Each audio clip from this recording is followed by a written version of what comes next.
What happens when a billionaire walks into court and gets mocked by the judge? Justice, or revenge?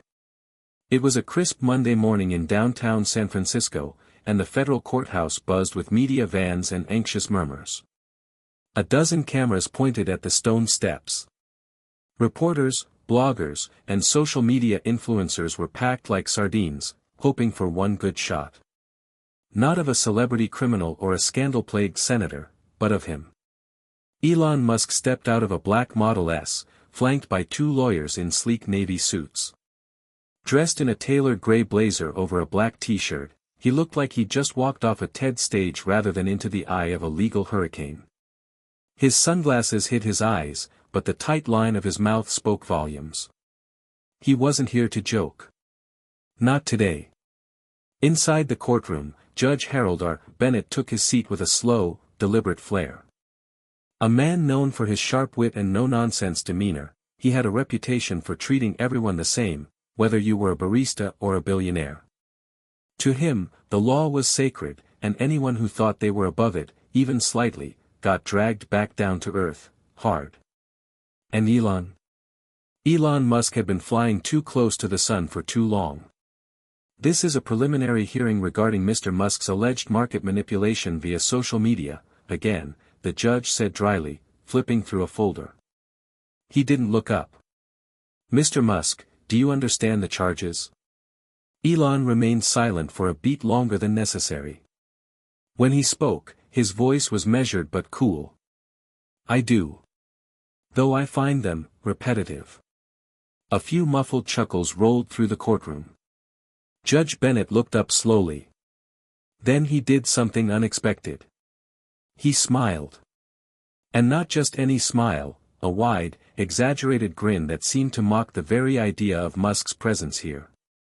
You know, Mr. Musk, the judge said, his tone loaded with sarcasm, for someone so brilliant, you tweet like a 16-year-old who just discovered Red Bull and Wi-Fi. A ripple of laughter broke out in the gallery. Even a few reporters couldn't hold back. Elon didn't laugh. He didn't even smirk.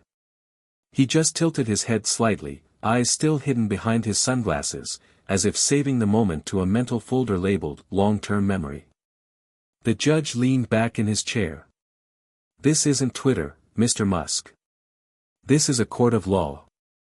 And while you may have fans out there, he gestured vaguely toward the window where the media was still buzzing, in here, we don't care about memes or Mars.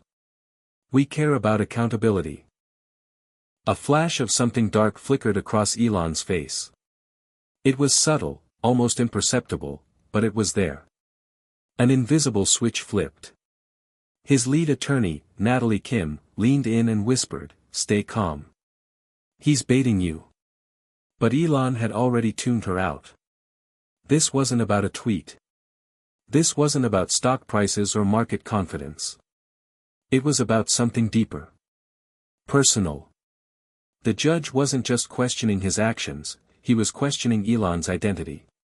His credibility. His legacy. And that. Elon Musk did not forgive. When the hearing adjourned for recess, reporters swarmed the courthouse steps like vultures. Mics shoved in Elon's face, voices barking over each other. Mr. Musk, how do you respond to the judge's comment? Is this proof you've lost control over your companies? Do you think mocking you in court was appropriate? Elon stopped at the top of the stairs. For a moment, he seemed to be considering whether to speak at all. Then, without looking at anyone in particular, he said. I've never been afraid of being misunderstood. But I am taking notes. He turned and walked away, leaving a storm of speculation behind him. Back inside the courtroom, Judge Bennett sipped his lukewarm coffee and reviewed his notes. He didn't smile this time. There was something nagging at him. Something about the way Musk had looked at him, like he was the one being studied, dissected, catalogued. But he shook it off. He'd dealt with egos before. Tech bros, celebrities, hedge fund CEOs. They all thought they were untouchable, until they weren't. What Judge Bennett didn't know, what no one knew, was that this day, this laugh, this mockery, was the spark that lit a fuse. A fuse Elon Musk had been quietly building for years. As the video clip of the judge's sarcastic remark went viral that evening, the internet exploded. Hashtag Musk vs. Judge trended within minutes. Some loved it. Others called it judicial misconduct. But everyone was watching. In a small glass-walled meeting room high above Palo Alto, Elon sat alone with his laptop. A paused frame of the judge's smirking face filled the screen. He studied it like a map. He didn't speak. He didn't blink. Instead, he reached into his pocket, pulled out a small digital recorder, pressed record, and muttered. Mocking me in public? Big mistake. Hit subscribe and leave a comment with where you're watching from. This story might just spark a new beginning. What's one thing that always pushes you forward, even when things get tough? Before the billions, the rockets, the memes, and the Mars talk, there was a boy. His name was Elon Reeve Musk. And he was strange, at least, that's what other kids called him. In the suburbs of Pretoria, South Africa, in the late 70s and early 80s, Elon was the kid who brought books to the playground. Not comics. Not sports magazines. Technical manuals. Encyclopedias. He would sit under a tree while the other kids played soccer, lost in worlds of physics, space travel, and science fiction. Some days, he didn't speak a single word until dinner. At home, things weren't any easier. His father, Elon Musk, was a strict, cold, and often combative figure. A man of intelligence, yes, but also a man who demanded obedience and order, not curiosity. Elon's mother, May, was the gentler influence, encouraging her son's hunger for knowledge, but often powerless to protect him from the verbal and emotional intensity of his father. You're too sensitive, his father once told him, after Elon cried over a dead bird he'd found in the garden. The world doesn't care about your feelings. Get over it. Those words stuck. But rather than toughen up in the way his father meant, Elon adapted in his own way. He built mental armor. He buried himself deeper into ideas, computers, and stories of impossible futures. His emotions didn't vanish, they just went underground. Beneath the surface, they were a furnace. Quiet. Powerful. Controlled. At school, Elon was a target. He wasn't just smart, he was oddly smart. He talked in big ideas and asked impossible questions. Bullies didn't need much more than that. They found him in hallways, on playgrounds, even once in the stairwell, where they pushed him down so hard he was hospitalized and couldn't breathe properly for weeks. The trauma didn't break him. It made him obsessed, with control, with systems, with never being powerless again. Years later, when asked in an interview how he endured that kind of treatment, Elon just shrugged and said, "It made me think differently. I didn't want to be in the same reality as everyone else. So I decided to build my own." By age 12, Elon had taught himself computer programming and created his first video game, Blaster. He sold it for about $500. It wasn't about the money. It was about the proof that his brain could turn ideas into something real. When he left South Africa in his late teens, heading for North America with nothing but a suitcase, a student visa, and raw ambition, he made a quiet vow. I'm going to change the future. Not for applause. Not for revenge. But because I can't live in a world that doesn't change. Fast forward to his college years at Queen's University in Ontario, then later at the University of Pennsylvania. Elon rarely partied. He didn't chase girls or status. He shared a small apartment, sometimes sleeping on the floor. He spent most nights coding or reading manuals on physics and engineering. He told people, "I want to build things that matter." They smiled politely. They didn't get it. Most didn't.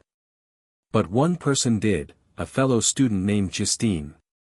She was fiery, artistic, and not afraid to call Elon out. She once told him, "You sound like you're trying to fix the entire world. Maybe just start with one piece of it." They fell in love. They married. It didn't last. By the time Elon launched Zip2 and later PayPal, his intensity was becoming legend. He worked 100-hour weeks. He slept in the office. He micromanaged every detail.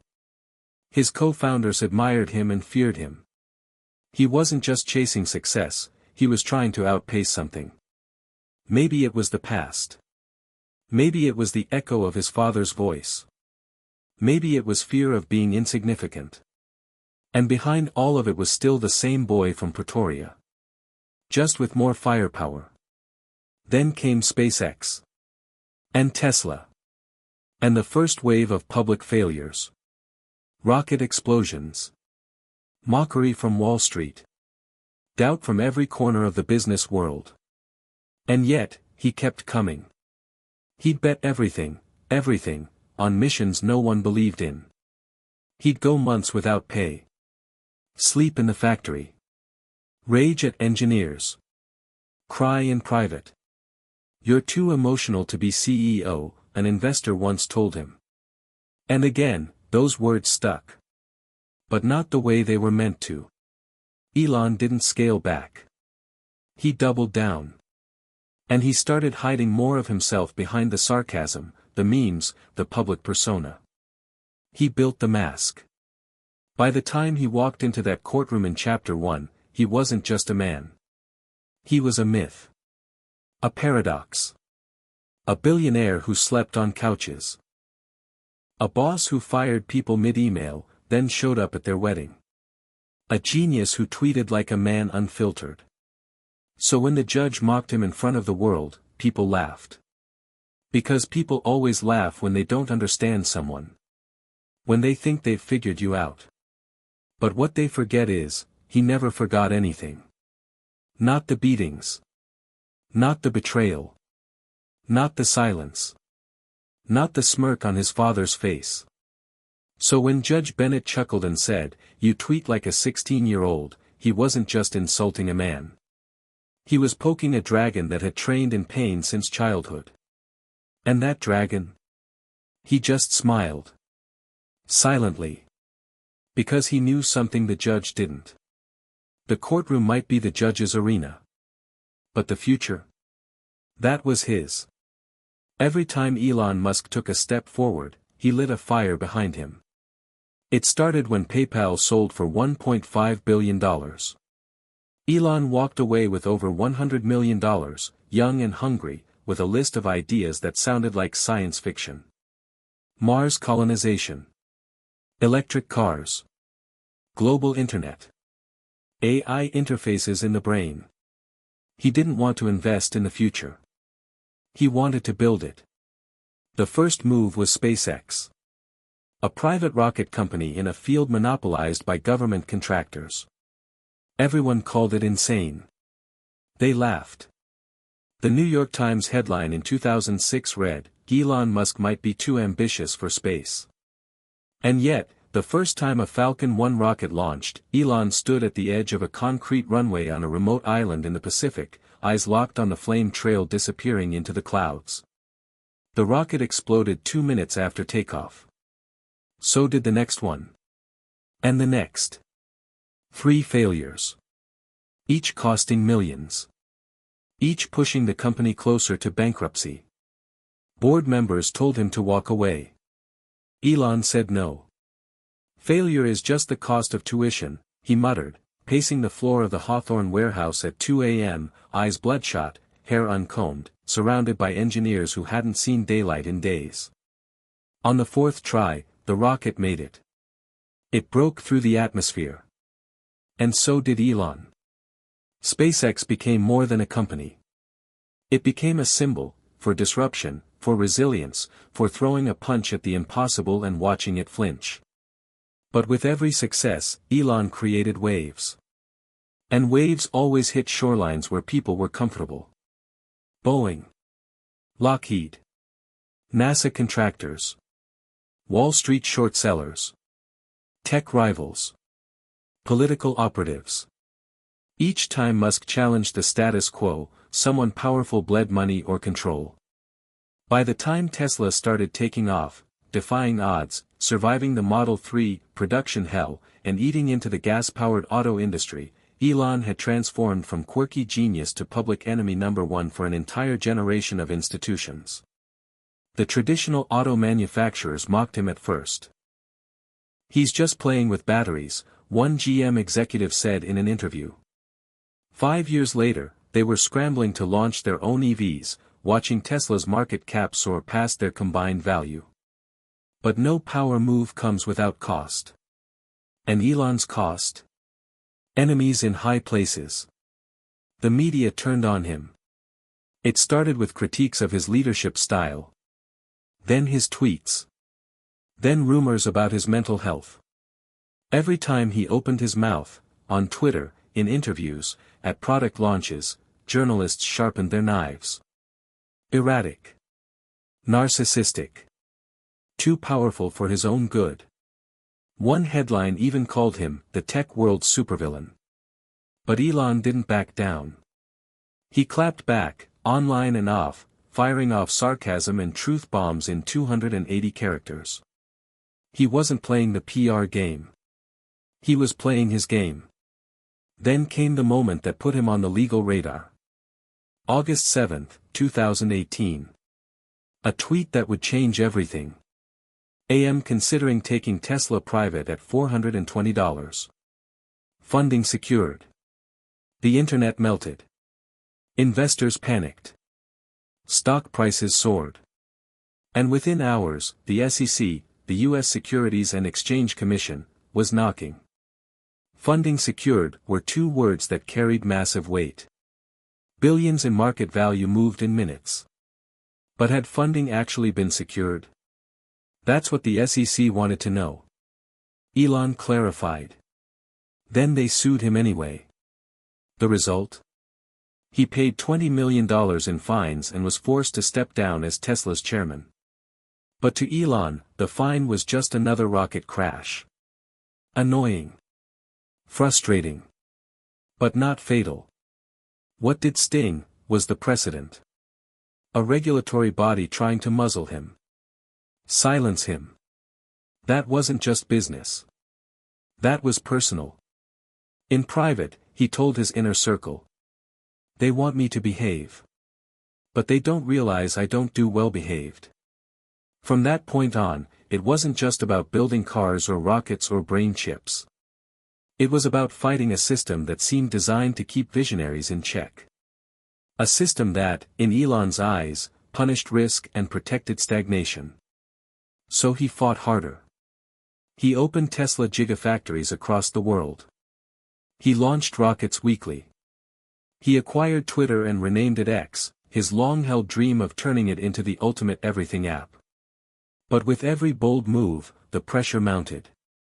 1 whistleblower lawsuit. 2 shareholder rebellions. 3 antitrust investigations. The public couldn't keep up. Neither could the courts. Then, quietly, in the middle of it all, came the lawsuit that brought him face to face with Judge Harold R. Bennett.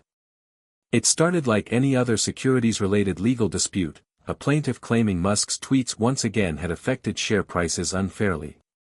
But Elon sensed something off. Judge Bennett didn't just disapprove of Musk. He disdained him. From the very first pre-trial motions, Elon noticed it. Snide remarks. Deliberate delays. Dismissive tone. The media chalked it up to ego clash.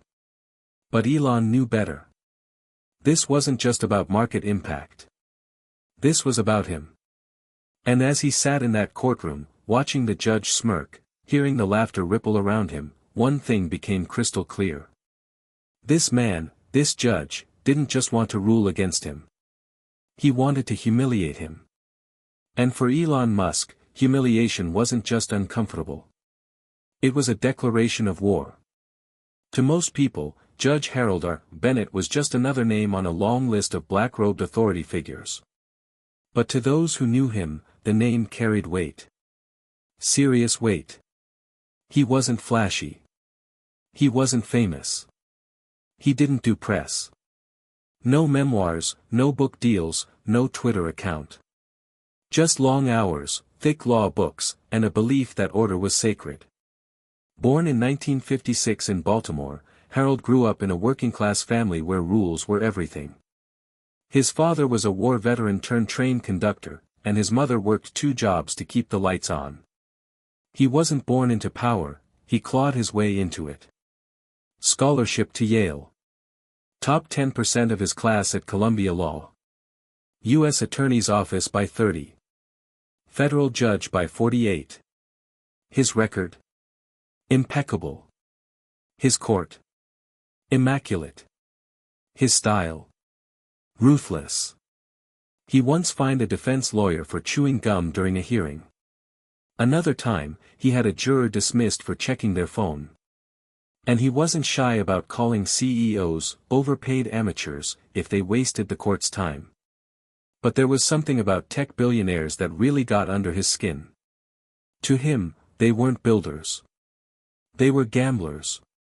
Social media addicts who played fast and loose with the truth, then cried foul when things didn't go their way.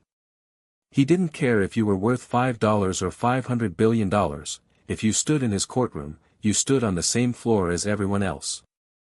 And if you disrespected it, he made sure you regretted it. So when Elon Musk's name appeared on the docket, Judge Bennett didn't just prepare for a case. He prepared for a reckoning. What the world didn't know was that Bennett had crossed paths with tech before, and it had nearly destroyed his son. In 2017, his only child, Alex, dropped out of Stanford during junior year. Bright, creative, addicted to coding and online culture. He had fallen deep into the startup rabbit hole after idolizing the likes of Musk, Zuckerberg, and Thiel. Alex drained his college savings to start a blockchain company. It failed. Hard. The crash left Alex in debt, spiraling with depression, and eventually institutionalized after a breakdown that included a 3-day blackout and a delusional belief that he was the next Elon. Harold never talked about it publicly. But inside, it festered. To him, Musk wasn't just another billionaire. He was the symbol of reckless hero worship. A man who preached disruption without regard for the chaos left behind. So when he saw Elon walk into his courtroom that day in Chapter 1, wearing sunglasses, relaxed, unapologetic, something in Harold snapped. He didn't see a man defending a legal position. He saw a smirking millionaire who'd made his son feel like a failure. And whether he realized it consciously or not, this was personal. Even before the hearing, Judge Bennett had already made subtle moves. He rejected Elon's request for remote testimony, insisting he appear in person. He limited what Musk's legal team could bring into court. He even moved up the hearing date, giving the defense only half the time they requested. To most observers, it just looked like tough law. To those paying attention, it felt like a quiet ambush. Inside the courthouse, the tension was sharp enough to cut marble. In private, one junior clerk whispered to another.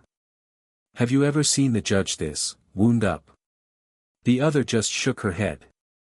"He's planning something. You can feel it."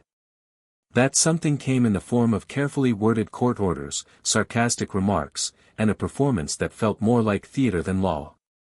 You tweet like a 16-year-old who just discovered Red Bull and Wi-Fi. The line went viral. But to Bennett, it was cathartic. A release. A slap back at the symbol of everything he believed was wrong with the world. But what he didn't know, what he couldn't know, was that this wasn't the first time Elon had been humiliated. And it wouldn't be the last time someone underestimated him. That night, as the judge drove home, windows down, classical music humming in the background, he actually felt good. Clean. Like he'd done something noble.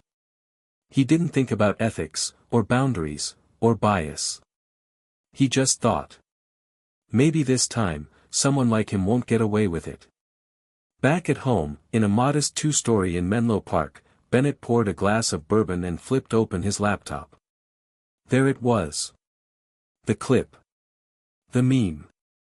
His words echoing around the internet. Millions of views. Mixed comments. Some praise. Some outrage. He watched it once. Then twice. Then closed the laptop without a smile. Because somewhere in the back of his mind, a quiet voice whispered. You just made it personal for a man who doesn't lose. The next morning, a sealed envelope appeared in Elon's mailroom. No return address. Just one typed sentence on the paper inside. You're not the first he's tried to bury. In every courtroom, there's a moment. A pause in the air. A shift in gravity. When everyone realizes, this isn't just a hearing anymore. It's history being written. That moment hit on day 3 of Musk v. SEC v. shareholder class. The courtroom was packed. Not just with lawyers and journalists.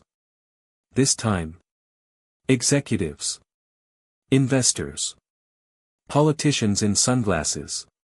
Tech bros in Patagonia vests. Even a few Hollywood faces scattered along the back row, pretending not to care.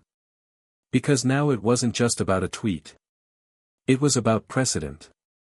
Could a private citizen, billionaire or not, be held criminally liable for influencing public markets through opinion?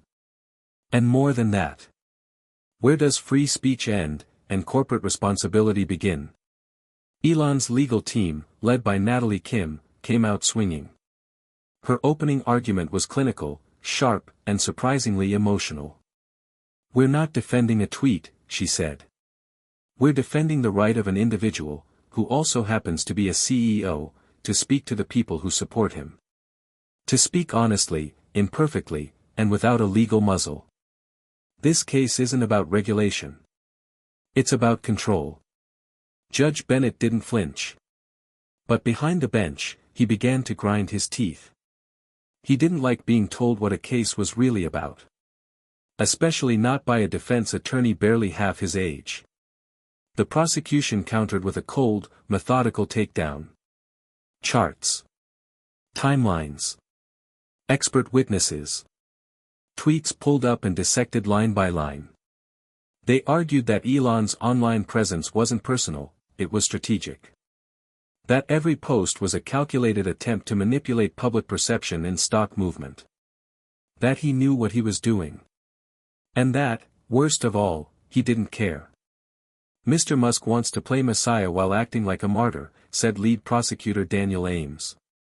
But this court is here to remind him he's just a man. And men answer to the law. That last line. Straight from Bennett's own playbook. Elon sat silent through it all. Expression unreadable. No outbursts. No smirks. No tweets. Natalie had begged him, please, for once in your life, don't poke the bear. And for once, he listened. But inside? He was building. Building a timeline. A pattern. A theory. The prosecution had underestimated him. Again. Because this wasn't just a courtroom to Elon. This was data. Every jab. Every objection. Every pause from the judge. All of it was input. And Elon? Elon knew how to process input. Then came the moment everything changed. It started with a witness. Not a headline name. Not a Wall Street hotshot. It was Marissa Teal, an analyst from a mid-size investment firm in Austin. On paper, irrelevant. But on the stand? She cracked the case open. Under cross-examination, Natalie asked. Ms. Teal, on the day of the tweet in question, did your firm sell or buy Tesla stock? Buy, she said. Heavy buy. Natalie raised an eyebrow. Why? Marissa hesitated. Because we believed it was a long play. Regardless of the tweet. We didn't think he was manipulating. We thought, he was oversharing. Like he always does. And was your prediction accurate? Yes. Did your firm profit? Substantially. Gasps. Scribbles. A buzz that rippled through the gallery.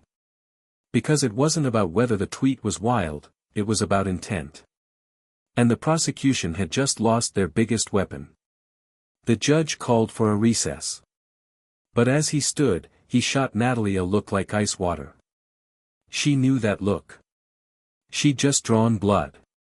Outside the courthouse, the mood flipped. Reporters who had rolled their eyes now leaned forward. The headlines the next day weren't about Elon being reckless. They were about Elon being right. Even the public was split. One tweet read, "You can hate the guy. But this case? It's feeling like a hit job." Another, "We're watching them try to break the one guy who actually does something." That night, Elon returned to his hotel. He didn't go out. He didn't call anyone.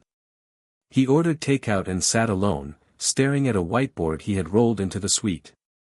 It was covered in markers. Names. Arrows. Questions. And at the center, a single phrase, circled 3 times. What does the judge really want? Because Elon had figured something out. The prosecution wasn't leading the charge anymore. Judge Bennett was. And that meant the game had changed. It wasn't about guilt.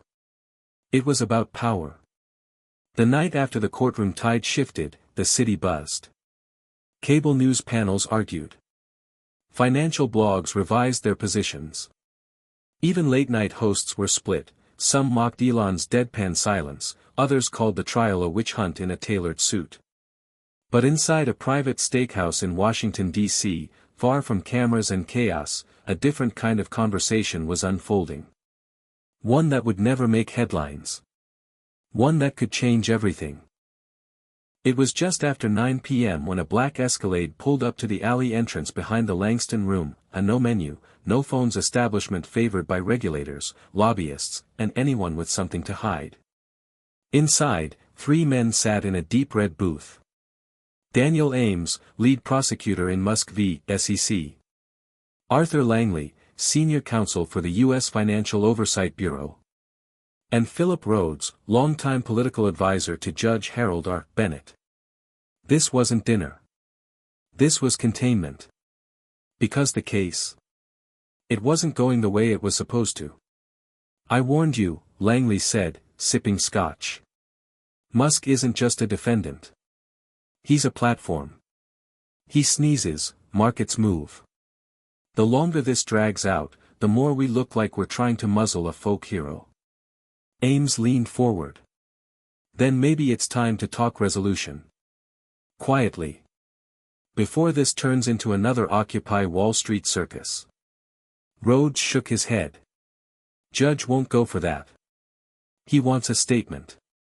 A precedent." Langley narrowed his eyes.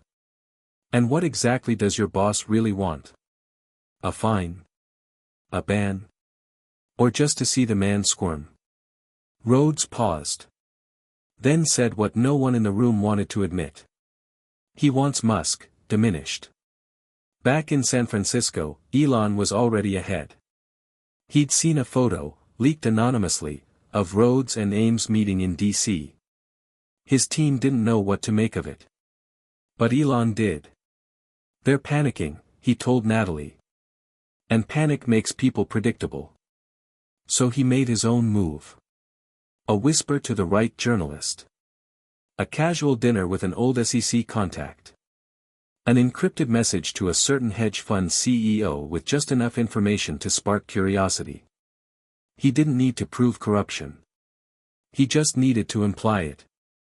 The next morning, #BackroomBennett was trending on X. The judge's chambers were quiet when the notification buzzed.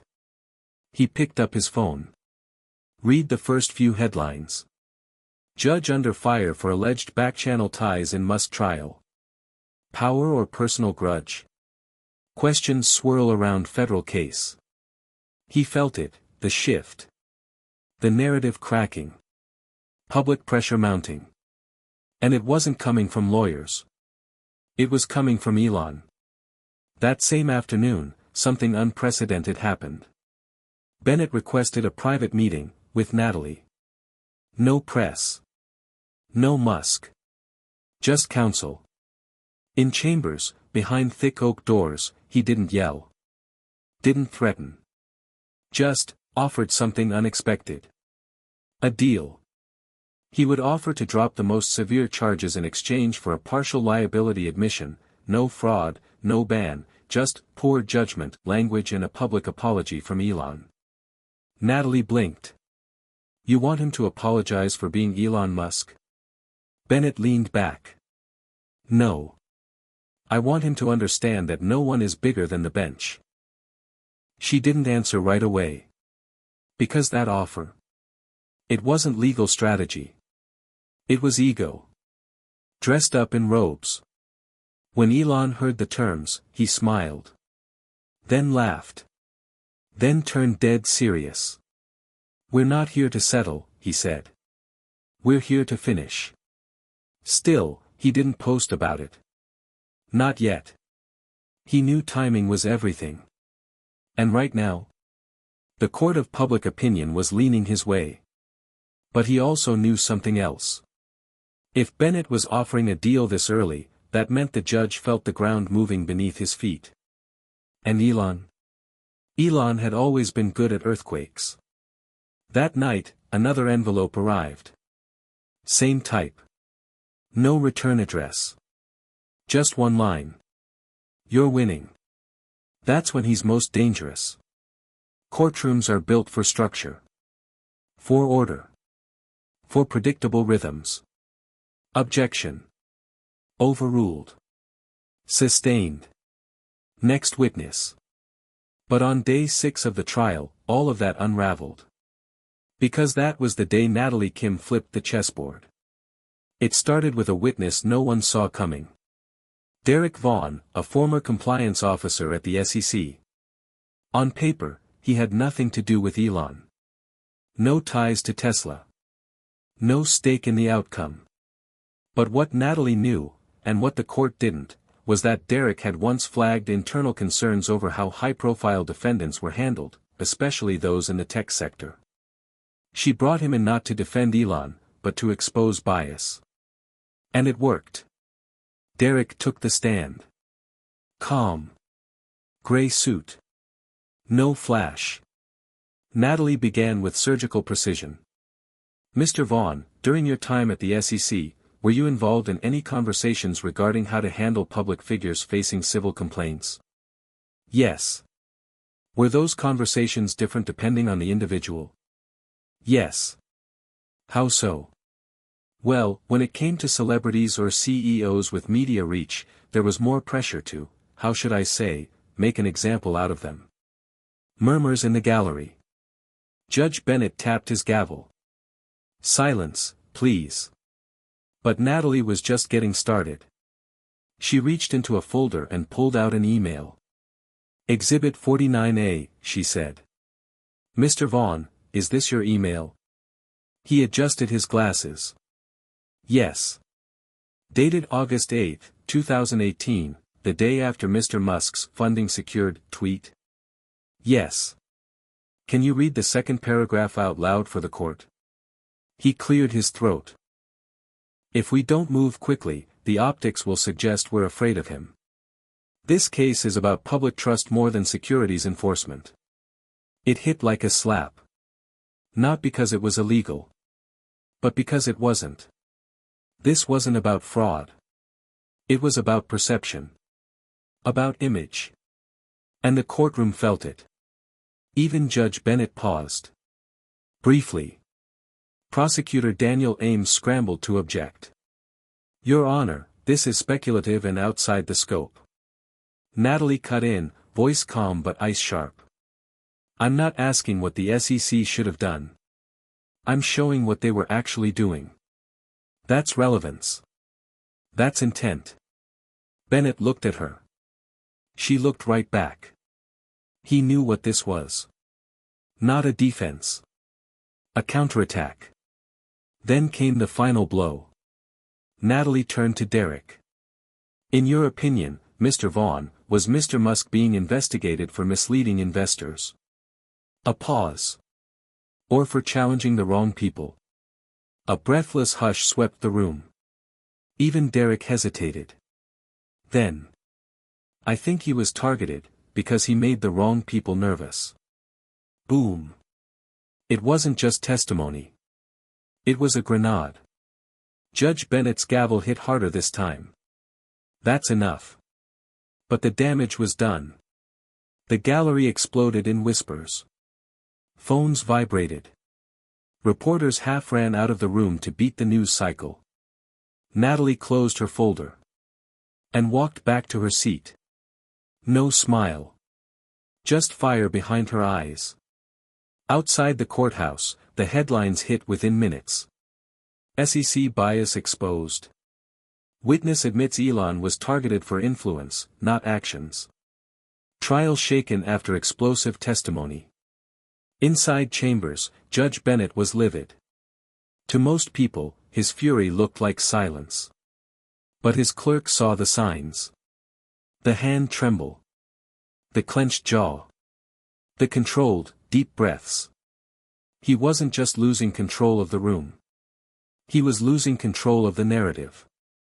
And for a man like him, that was worse than losing the case. After court recessed, Elon finally spoke.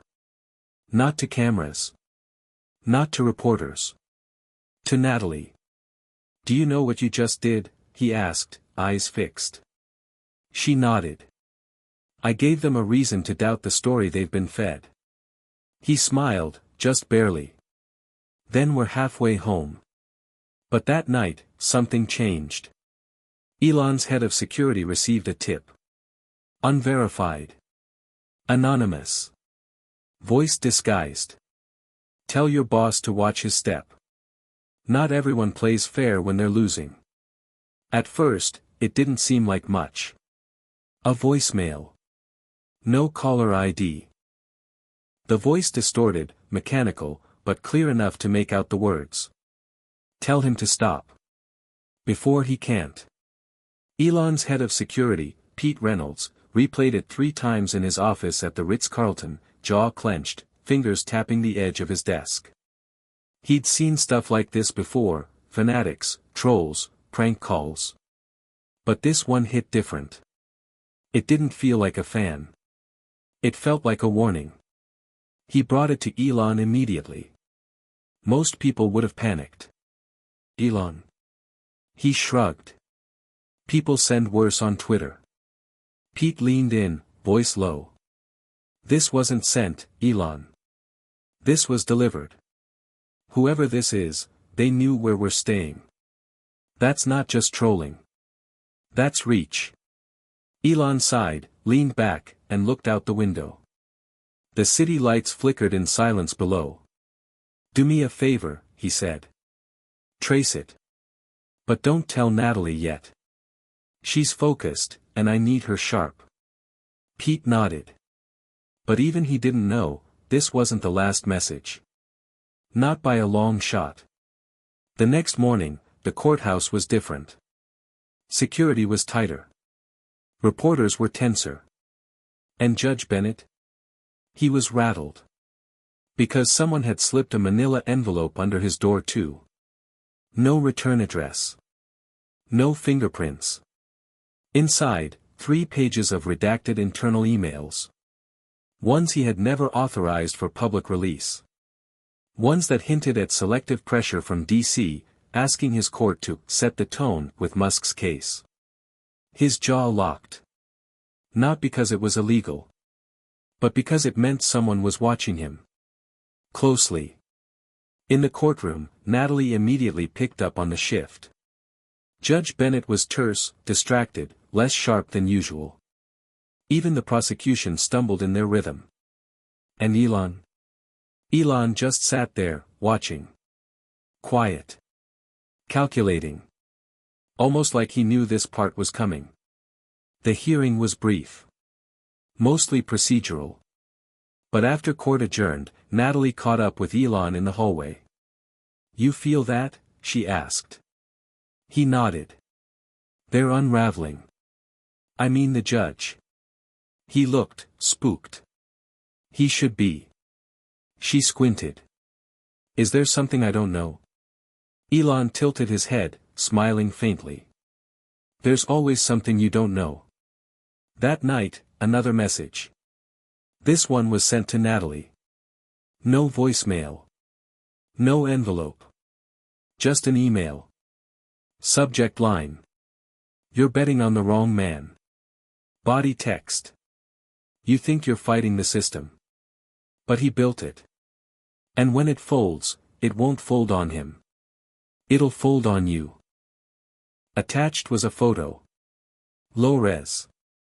Grainy. But unmistakably her, leaving her apartment at 6:13 a.m. that morning. The message was clear. They were being watched. Natalie showed Elon. His jaw tightened, but his eyes stayed calm. Do we report it? She asked. No. No. Elon, this is what they do when they're afraid. They want you off balance. Distracted. We're winning. That's the problem. She hesitated. Then nodded. But inside, something began to shift. This wasn't just legal anymore. It was war. And the pressure was starting to show. That same night, the SEC's co-counsel, Rebecca Lynn, resigned from the case, citing personal reasons. The real story? She'd been approached outside her kid's school by a man who asked too many questions. The machine was cracking. The gloves were off. Then came the flashpoint. A Tesla software engineer, anonymously cited in the press, claimed he was approached by government investigators, not involved in the case, asking for internal data unrelated to the charges.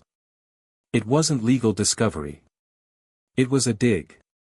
A fishing expedition. And it leaked. Hard. Within 12 hours, headlines were everywhere. Is big government trying to bury Elon? Federal overreach or national security? The trial that's getting dirtier by the day. Even former politicians started weighing in. One ex-senator tweeted. This case smells like a hit job. Someone's trying to make Elon an example, and it's starting to backfire. In private, Judge Bennett called an emergency meeting with both legal teams. He was stone-faced. But the mask was slipping. I don't know who's leaking what, he said, but if this court becomes a political circus, I will hold everyone in contempt. Natalie stayed silent. Elon just blinked. But they both knew, he wasn't in control anymore. He was reacting. Afterward, Pete returned to Elon's suite with a new report. We traced the first voicemail. Burner phone. Bounced through 3 states. Signal origin was a UPS store in Alexandria, Virginia. Langley's backyard, Elon said, half to himself. Exactly. And the envelope to Bennett? Same handwriting. Same typewriter ribbon. Whoever's doing this, they're not amateurs. Elon stared at the map on the wall. Pins. Arrows. Timelines. And at the center. Bennett. It's not about proving innocence anymore, he muttered. Pete raised an eyebrow. Then what is it? Elon turned. It's about burning the mask. The newsroom was a constant buzz, phones ringing, keyboards clacking, reporters running in and out with leads that never seemed to stop. But Frank Adler, senior investigative journalist for the Washington Post, wasn't like the others. He was methodical. Calculating. Always one step ahead. Which was why, when the trial of Elon Musk began, Frank knew it wouldn't just be another corporate scandal. It would be a political bombshell. And it didn't take long for him to realize something even more dangerous. This case wasn't just about Musk. It was about everyone.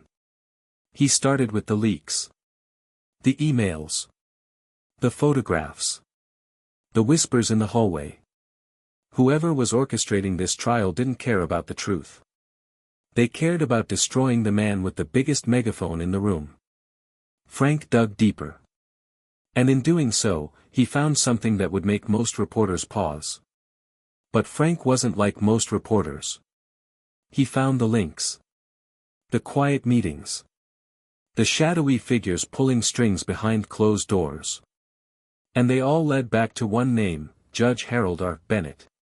One late night, as Frank pored over documents in his cramped apartment, a message appeared on his screen. An encrypted email from an anonymous source. It read, "You're getting too close, Frank. Stop. Before it's too late." Frank didn't flinch. He didn't take the threat seriously, at least not yet. But something gnawed at him. It wasn't just the case that had gotten personal. It was them. The people he was up against. He took the next day off.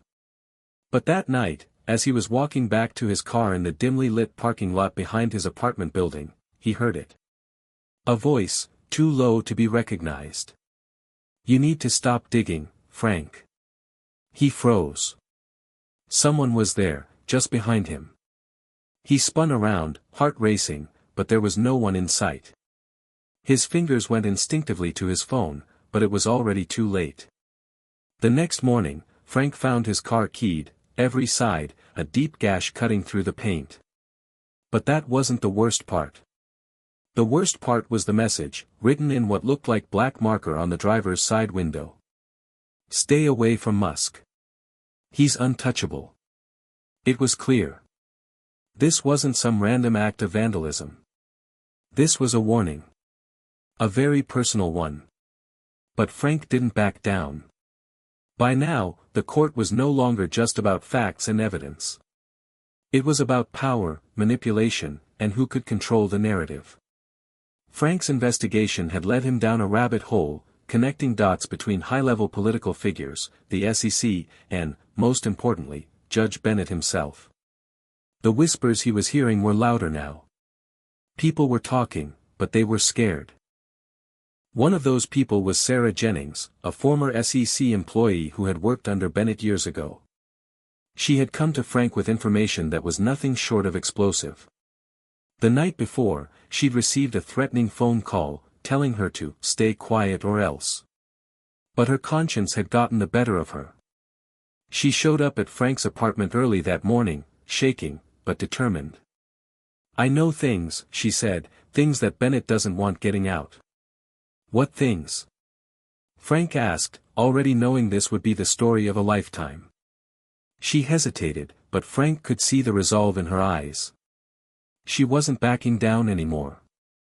"I was part of a team working on cases involving major tech CEOs, including Musk. Over the years, I started to see patterns that didn't make sense. Bennett was always pushing for certain cases to be handled differently, especially when those CEOs were high profile." "Like what?" Frank pressed. "Like using the court to send a message, not just to the defendant, but to the public. It was about setting an example, showing that no one was untouchable." And Musk? He was the perfect target. That was all Frank needed. He had the story. He had the proof. But someone didn't want him to tell it. That evening, as Frank sat at his desk, reviewing the files Sarah had handed over, his phone rang. The screen displayed an unknown number. He picked it up without thinking. "Frank Adler," a voice on the other end asked. "Yes. This is your last warning. Drop the story. Drop the investigation. Or you won't just be out of a job, you'll be out of your life." Frank's grip tightened on the phone, his heart pounding. "I'm not scared of you." The voice on the other end chuckled. "You will be. Everyone does in the end." Before Frank could respond, the line went dead. The next morning, his apartment was empty. Not physically, but metaphorically. Every file, every note, every shred of evidence he'd gathered, it was gone. His entire investigation, wiped out in one clean sweep. Except one thing. At the bottom of his desk drawer, tucked inside a folder, was a single page of notes. The final piece of the puzzle. The one thing that no one could take away. It was a connection, a name. A name that would blow everything wide open. That afternoon, as Frank set out to meet Sarah Jennings again, his car was rear-ended at a stoplight. The driver who hit him didn't apologize. Instead, he said, "You shouldn't have dug so deep." Frank wasn't backing down. He knew the stakes had just gone to a whole new level. And now, he had no choice but to keep going. But one thing was certain. The more Frank learned, the more dangerous the story became. The days after Frank Adler's mysterious message were tense. Too many threats. Too many twists. Too many dangerous games being played in the shadows. For Elon, the courtroom felt like a ticking time bomb. Every day, the tension rose higher. The leaks, the intimidation, the threats, it was all too much to ignore. But now, it was Judge Bennett's turn to face the heat. It wasn't just the pressure of the trial that was wearing on him. It was what came with it. The whispers. The rumors. The damning evidence that had been exposed. And the distrust. The walls around him were closing in. Judge Bennett had been a figure of control in the courtroom for years. Every decision, every motion, every ruling was calculated. Carefully executed. But nothing about this trial was calculated. It was chaos. That afternoon, Natalie Kim stood at the edge of the courtroom, watching Judge Bennett prepare to enter. His demeanor was cold. Tense. His every move was precise, like he was walking on a tightrope, knowing that one wrong step could send him tumbling down. She glanced over at Elon, who was deep in conversation with his legal team. His face was unreadable, but she could see the fire in his eyes. He wasn't backing down. Neither was she. As the gavel banged, signaling the start of the session, Bennett's eyes flickered toward Elon. There was a momentary hesitation in his gaze, but he quickly masked it with an air of authority. "Court is now in session," Bennett's voice boomed. "Let's proceed." But the air in the courtroom was thick.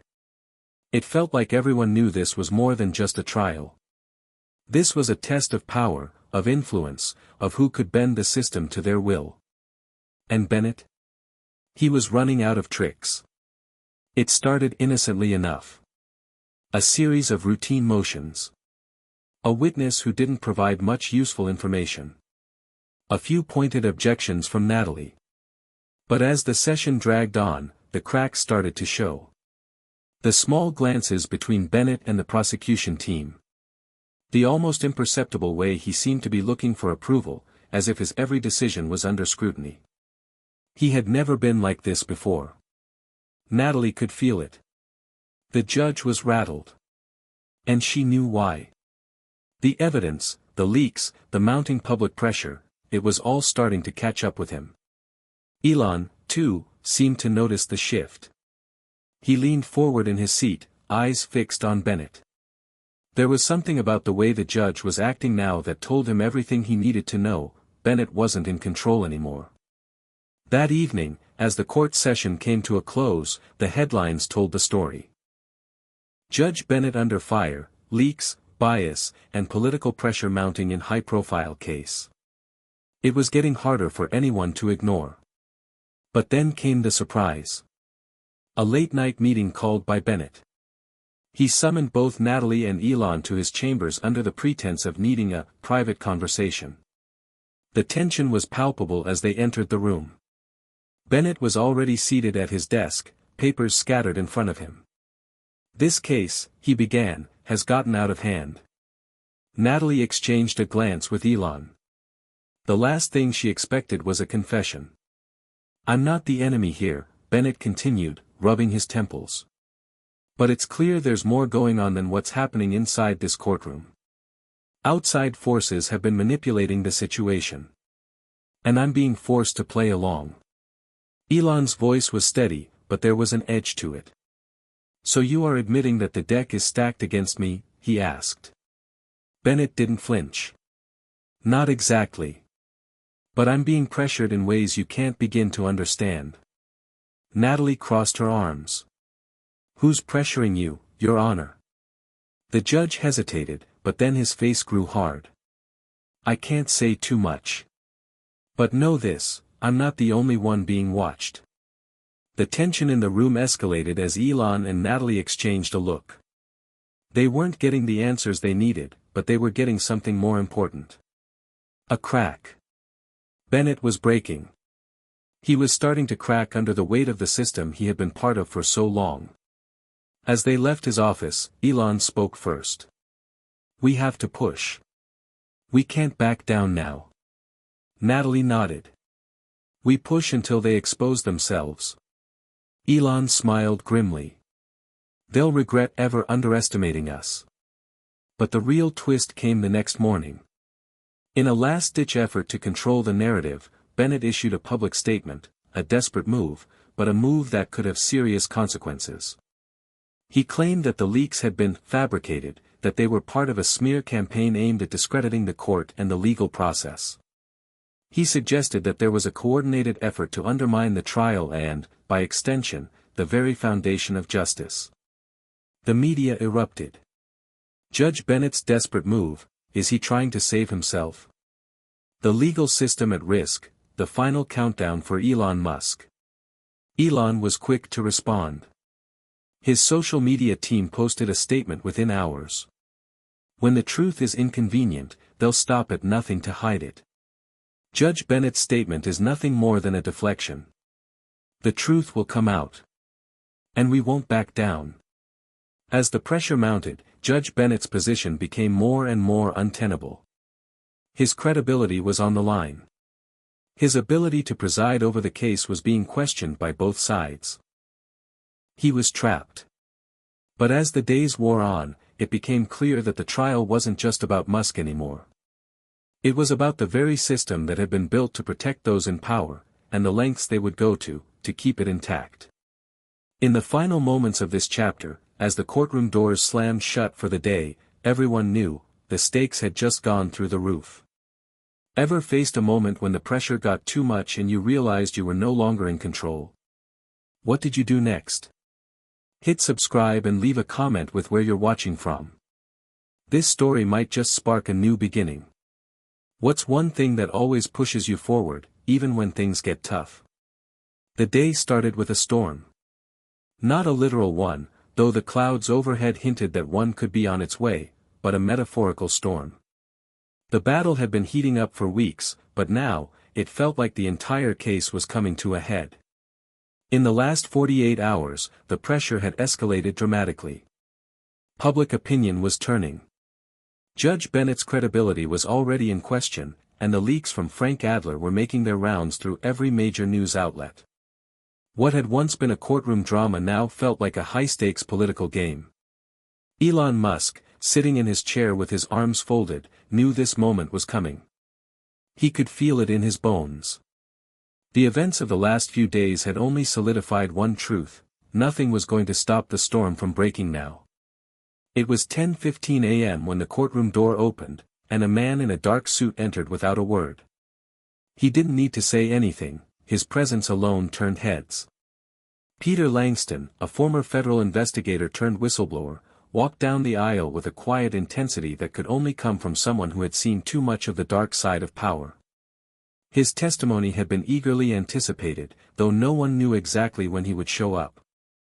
The rumors had swirled for days. People said Langston had been sitting on a bombshell, ready to reveal everything about the corruption tied to the trial. He had been keeping his distance, but now, it seemed, he was finally ready to take the stand. And as he took his place in the witness chair, the courtroom fell silent. Elon was already leaning forward in his seat, his fingers pressed to his temple. He could feel the energy shift, everyone was waiting for the other shoe to drop. Langston cleared his throat and began speaking in a steady, almost unemotional tone. His words felt heavy in the room. I've seen the way this trial has been handled, the way evidence has been manipulated, the way witnesses have been controlled. And I've seen how the people in power have used this court for their own purposes. His gaze shifted towards Judge Bennett, who sat stiffly, trying to maintain his composure. The truth is that this trial isn't about justice. It's about silencing Elon Musk. About punishing him for daring to challenge the system. There was an audible murmur from the crowd, a mix of shock and disbelief. Musk's legal team exchanged nervous glances, while the prosecutor's eyes widened in alarm. Langston didn't stop there. He laid out details, specific meetings, covert messages, a tangled web of high-profile figures who had been involved in orchestrating the trial from the very beginning. Every word seemed to punch harder than the last. At that moment, Elon Musk felt something shift inside him. For weeks, he had been fighting to hold on to his reputation, his company, his life. But hearing this man speak about the conspiracy swirling around him, hearing it all laid bare, did something to him. The anger that had simmered quietly now bubbled up, a fierce energy coursing through his veins. He wasn't just fighting for his name anymore. He was fighting for something bigger. He was fighting for truth. As Langston continued to expose the inner workings of the plot against Musk, the temperature in the courtroom soared. Bennett sat rigidly in his seat, but it was obvious his control was slipping. Finally, Bennett interrupted, his voice shaking, "I don't think the court needs to hear any more of this." But Langston wasn't done. His testimony was exactly what the court needed. It was the key that would unlock everything. He wasn't just implicating others, he was also making it clear that Bennett, himself, had been complicit in the manipulation. There are records. Documents. Evidence that shows Judge Bennett had direct communication with political figures who wanted this case to go in a particular direction. His rulings have not been objective. They have been tainted, manipulated by external forces. The room erupted. The prosecution shouted for order. Bennett, in a rare moment of vulnerability, raised his hands in protest. "Your Honor, this is baseless. You can't allow this kind of testimony," his attorney blurted. But it was too late. The damage had already been done. Langston had just made it clear, this wasn't just a case about corporate corruption. It was a case about the very integrity of the judicial system itself. Elon's legal team wasted no time. They pounced on the moment, presenting documents, supporting testimonies, and connections that corroborated Langston's account. The courtroom felt like it was vibrating with the force of what was happening. For the first time in this trial, Elon Musk smiled. He knew this was his turning point. He wasn't just fighting to win a case anymore. He was fighting to expose a system that had bent its rules to crush those it feared. But just as quickly as the surge of hope entered the room, a new feeling started to creep in: danger. Outside the courtroom, the media frenzy was already in full swing. The courtroom leaks were flooding every news channel, and social media was on fire. Musk's team was riding a high, but the forces against them were also on the move. Elon knew that this wasn't over, not by a long shot. There were still powerful people who would stop at nothing to protect their interests. And now, with the truth starting to break free, they would do anything to keep the pieces from falling apart. The moment that everything changed was here. But the real question now was: how far would Bennett go to stop the truth from coming to light? Elon Musk had always been a man of calculated moves. He had built his empire by thinking several steps ahead, analyzing situations through a lens of strategic brilliance. But now, even he couldn't deny the feeling that the ground was shifting beneath him. The courtroom was no longer just a place of legal battles, it had become a war zone, with each side trying to control the future. The bombshell testimony from Peter Langston had sent shockwaves through the room, and the world beyond the courthouse doors. The media frenzy was impossible to ignore. Elon Musk exposes corruption in court, splashed across every headline. For the first time since this trial had begun, Elon felt like the pendulum had swung in his favor. But it was far from over. He knew better than anyone that victory could slip through his fingers at any moment. Powerful forces were still in play, and they weren't about to let this end without a fight. The courtroom was electric after Langston's bombshell testimony. Elon's legal team immediately began their efforts to file motions for dismissal, citing judicial bias and corruption as the primary cause for a mistrial. But even as they fought for a procedural victory, the ramifications of Langston's statements continued to rattle the foundations of the case. In the hallways outside the courtroom, reporters swarmed the courthouse, their cameras flashing as they chased down anyone involved in the trial for a quick soundbite. Elon, however, remained calm. He walked with purpose, his mind already calculating the next steps. He knew that Langston's testimony was the key to exposing the corruption, but it was only one piece of the puzzle. Now, it was time to see who would blink first. The moment of reckoning was near. Judge Bennett had retreated to his chambers after the testimony, and he hadn't emerged since. His absence was noticeable, and Elon's team couldn't help but wonder what was happening behind those closed doors. Was Bennett preparing a rebuttal? Was he planning to dismiss Langston's testimony outright? But no matter what Bennett was plotting, one thing was certain: he was no longer in control. It was clear that the walls were closing in around the judge. Every decision he made from here on out would be scrutinized, not just by the defense and the prosecution, but by the media, the public, and perhaps even the government. Elon had been underestimated for far too long, but now, he could feel his enemies starting to panic. And when they panicked, that was when he would strike. That evening, Elon called an emergency meeting with his closest advisors. Sitting around a conference table, he scanned the faces of those who had been with him through thick and thin. This wasn't just about the trial anymore, it was about protecting everything he had built. "We've got them on the ropes," Elon said, his voice low but filled with conviction. "But now, we need to make sure they don't escape. We need to hit them where it hurts. We need to expose the whole system, the judges, the prosecutors, the political players. Everyone who's had a hand in this mess." His legal team nodded. They understood what was at stake. "We've got Langston's testimony," Natalie Kim said, her voice steady, but there was an undeniable edge to it. "But we need more. We need physical evidence, emails, records, anything that ties Bennett to the political forces pulling the strings. We also need to make sure that the public understands the scale of what's been happening." Elon leaned forward, his fingers tapping rhythmically on the table. "We'll go public. Full exposure. Let the world see what's really going on. No more secrets.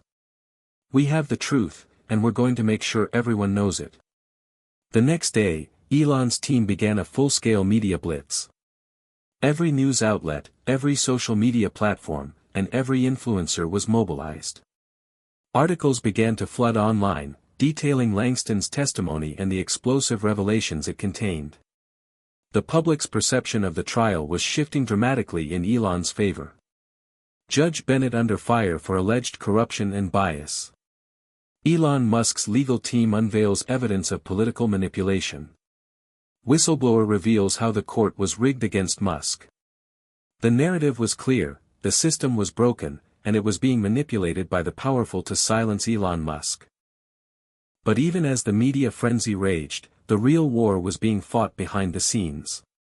Elon's opponents were scrambling to discredit Langston, dismiss the new evidence, and try to salvage what little remained of their control over the case. The political players who had been secretly orchestrating the trial were working overtime to clean up their tracks. And in the midst of all this, Judge Bennett remained oddly silent. His refusal to respond to the growing pressure only added to the sense that he was hiding something far worse than anyone had yet imagined. Elon knew the next step was critical. He needed to maintain the momentum, but he also needed to be careful. The political machine that had been set in motion wasn't just going to fade away. He needed leverage. He needed to control the narrative completely. That's when he made his next move. Elon made a surprise announcement on social media, an announcement that sent shockwaves through the media landscape. "I am calling for a full, independent investigation into Judge Bennett's actions and involvement in the corruption surrounding this case. It's time for the truth to come to light, and I will stop at nothing to make sure the system is held accountable." The response was immediate. News outlets pounced on the statement. Analysts debated the implications. Public opinion quickly shifted toward Elon as a champion of justice, a man willing to take on the entire system, no matter the cost. But it was the political players who were starting to feel the heat. Behind the scenes, they scrambled to devise a plan to maintain their power. But Elon had already set the stage for what was about to come next. They had no idea what was coming. As the day wore on, Elon's team began gathering evidence, securing documents, and uncovering new connections. They were closing in on the key players, those in power who had been controlling the trial from the shadows. Elon wasn't just fighting for his freedom anymore, he was fighting to take down an entire system of corruption. And he had no intention of backing down. But as the pressure continued to build, one question lingered in the air. Would Elon's bold move be enough to take down those in power, or had he just ignited a firestorm that would consume everything in its path? The courtroom had become a battleground, but what was happening outside was just as crucial. The public was on edge, glued to their screens as the trial raged on, and Elon Musk's audacious move had only intensified the firestorm. The media was relentless. Headlines shouted his name, branding him a champion of truth, a fighter against the very corruption that had once tried to crush him. But the question still lingered, would he be able to make good on his bold claim and take down the system that had been stacked against him? Elon Musk had made his move, and now, the pieces were in motion. But while the public and the media were focused on the courtroom drama, the true power players were not sitting idle. Behind closed doors, the political elite, the shadowy figures who had once controlled everything, were furiously working to suppress the momentum that Elon had built. This wasn't just about winning a case. This was about a fight for the very heart of the system itself. Elon wasn't just challenging the court, he was challenging the forces that had long operated in the shadows, controlling the rules, shaping the outcomes, and silencing anyone who dared to stand in their way. But Elon Musk wasn't going to be silenced. He had already proven that much. Now, he needed to win the war. It was late one evening when Elon received a call that changed everything. The number was unfamiliar, but the voice on the other end was unmistakable. "Mr. Musk," the voice said, calm but urgent. "We need to talk. There's something you don't know about this trial, something that could turn everything in your favor, but it won't come without risks." Elon leaned back in his chair, his curiosity piqued. The stakes were already high, and this felt like one of those rare moments in life when everything could change with a single decision. "Who is this?" Elon asked, his voice steady. "Let's just say, I'm someone who has been watching this trial closely," the voice replied. "And I have information that could blow the whole thing wide open." As the voice on the other end of the line spoke, Elon's mind raced. The information that was being relayed to him was nothing short of explosive. The caller revealed that the corruption tied to Judge Bennett wasn't just limited to him, it went much deeper. Far beyond the judge's role in the case, there were connections to high-ranking officials, lobbyists, and corporate elites who had been using the trial as a way to advance their own agendas. But what was even more chilling was that this web of corruption stretched across multiple industries and government branches, with powerful figures pulling the strings in ways no one had ever suspected. This was bigger than anything Elon had imagined. The trial was just the surface. The true fight was against a system that had become so deeply entrenched in power that it seemed invincible. As the phone call ended, Elon sat in stunned silence. The enormity of the revelation was overwhelming. He had always known that there were forces working against him, but this was something else entirely. The system was more corrupt than he had ever realized, and the people behind it would stop at nothing to maintain control. But now, Elon faced a choice: take the information and use it to expose the truth, or let it go and continue fighting within the confines of the courtroom. The risks were immense. If he chose to pursue this new path, there was no telling how far the consequences would reach. But if there was one thing Elon Musk had learned over the years, it was that he couldn't back down now. He had already come too far. He had to push forward, no matter the cost. The next day, Elon's legal team filed a motion for a new hearing, based on the information he had just received. The motion was audacious, seeking not only a review of the evidence but also a complete overhaul of the trial process due to the new revelations. The media coverage exploded once again, but this time, it wasn't just about Musk being a whistleblower. It was about the entire judicial system being in question. The corruption that had been uncovered was staggering, and as the news spread, more and more people began to ask, how deep did it go? But this wasn't just about legal battles anymore. This was about a public showdown between Elon Musk and the powers that be. The courtroom had become the stage, but the fight was now taking place in the hearts and minds of millions. Everyone had a stake in the outcome. If Musk could expose the truth, it could change the world. But if he failed, the consequences could be devastating. As Elon and his team prepared for the hearing, the court of public opinion continued to swing in his favor. His statements, his boldness, and his unwavering commitment to truth had earned him a reputation as a leader who was willing to risk everything to fight for what was right. The public was watching closely, and what started as a legal battle now felt like a cultural reckoning. People were talking about the case everywhere, on social media, at dinner tables, on news shows. Musk's name was everywhere, and more people were rallying behind him. But not everyone was on his side. As the trial progressed, Elon's opponents began to regroup. The political machine was relentless, and they weren't about to let their influence slip away so easily.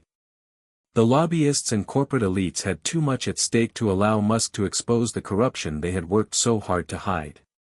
Elon knew that he was not just fighting for his own freedom anymore, he was fighting for the future. The power structures that had controlled so much for so long were crumbling, and they were willing to do whatever it took to stop him. The date of the next hearing loomed large. Elon knew that the coming days would determine everything. The evidence was on his side. The truth was on his side. But the battle was far from over. The final countdown had begun, and Elon Musk wasn't about to let the opportunity slip through his fingers. He had come too far, and the stakes were too high. This was it. The battle for justice. The fight to expose the truth. And the showdown that would determine the fate of not just one man, but an entire system. The courtroom had become the epicenter of a battle far bigger than anyone had initially imagined. What started as a seemingly routine legal skirmish was now the stage for a high-stakes game of power, corruption, and redemption. And at the center of it all stood Elon Musk, a man who had taken on the world and refused to back down. The days leading up to the next hearing felt like an eternity. Tension was thick in the air. Every decision, every word, and every move mattered. Elon had been down this road before, he had faced countless challenges in his career, from building companies from the ground up to conquering the stars with SpaceX. But this was different. This was personal. And he wasn't just fighting for himself anymore. He was fighting for the future. The future of the system, the future of his companies, and the future of those who believed in the truth he was trying to uncover. As the clock ticked down to the next hearing, Elon and his legal team worked around the clock to finalize their strategy. The motion they had filed was bold, but it was only the beginning.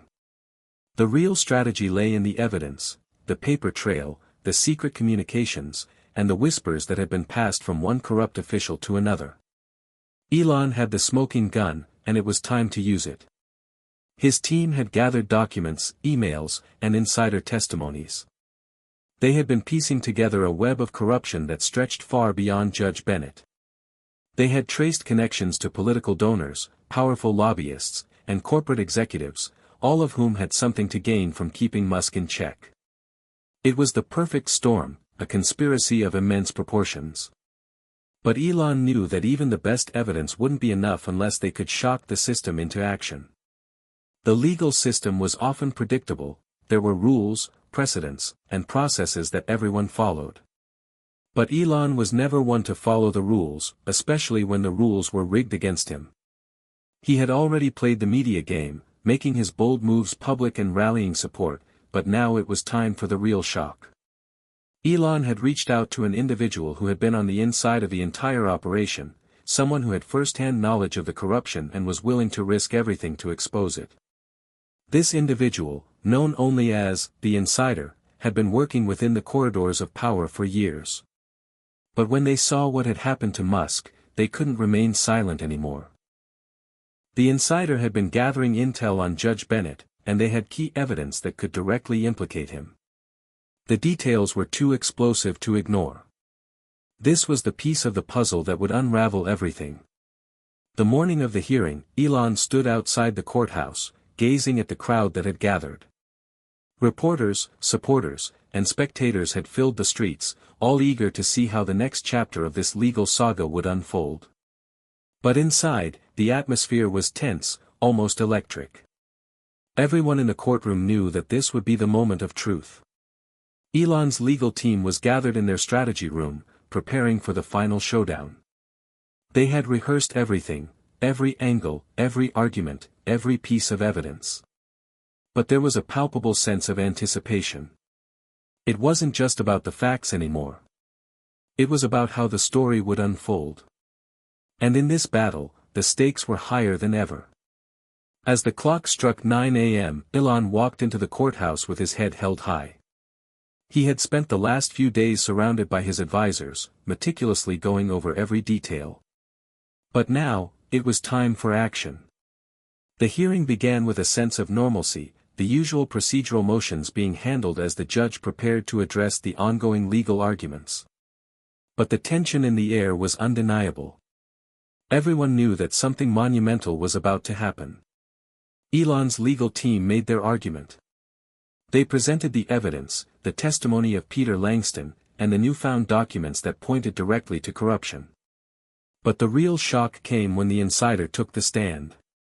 The crowd went silent as the witness, cloaked in anonymity, recounted everything they had seen, from the secret meetings between Judge Bennett and powerful corporate executives to the backdoor deals that had been made to keep Musk in line. The insider's testimony was damning. It was a direct attack on the very system that had once seemed untouchable. As the insider finished their testimony, the courtroom was dead silent. All eyes were on Judge Bennett. For the first time, the man who had ruled over the trial seemed unsure of himself. His face, usually stern and commanding, betrayed a flicker of doubt. The walls were closing in on him, and he knew it. Elon's team pushed forward, citing the corruption and demanding that Bennett be removed from the case immediately. The prosecution, reeling from the surprise witness, scrambled to defend the judge, but it was clear that their position had become untenable. Elon could feel the momentum shift. The battle for the truth was now in full swing, and there was no turning back. But just as it seemed that Elon had won, a new twist emerged. The political players, the very people who had orchestrated the corruption, weren't about to give up without a fight. As the hearing progressed, an emergency motion was filed by the prosecution, requesting a stay of the proceedings. The reasoning? They argued that the testimony of the insider was unreliable, and that they needed more time to investigate the claims. It was an attempt to delay the inevitable, to stall for time and prevent Elon from gaining the upper hand. Elon's heart raced. This wasn't the endgame he had imagined. They were trying to spin the narrative in their favor, to regain control of the situation. But he wasn't going to let them.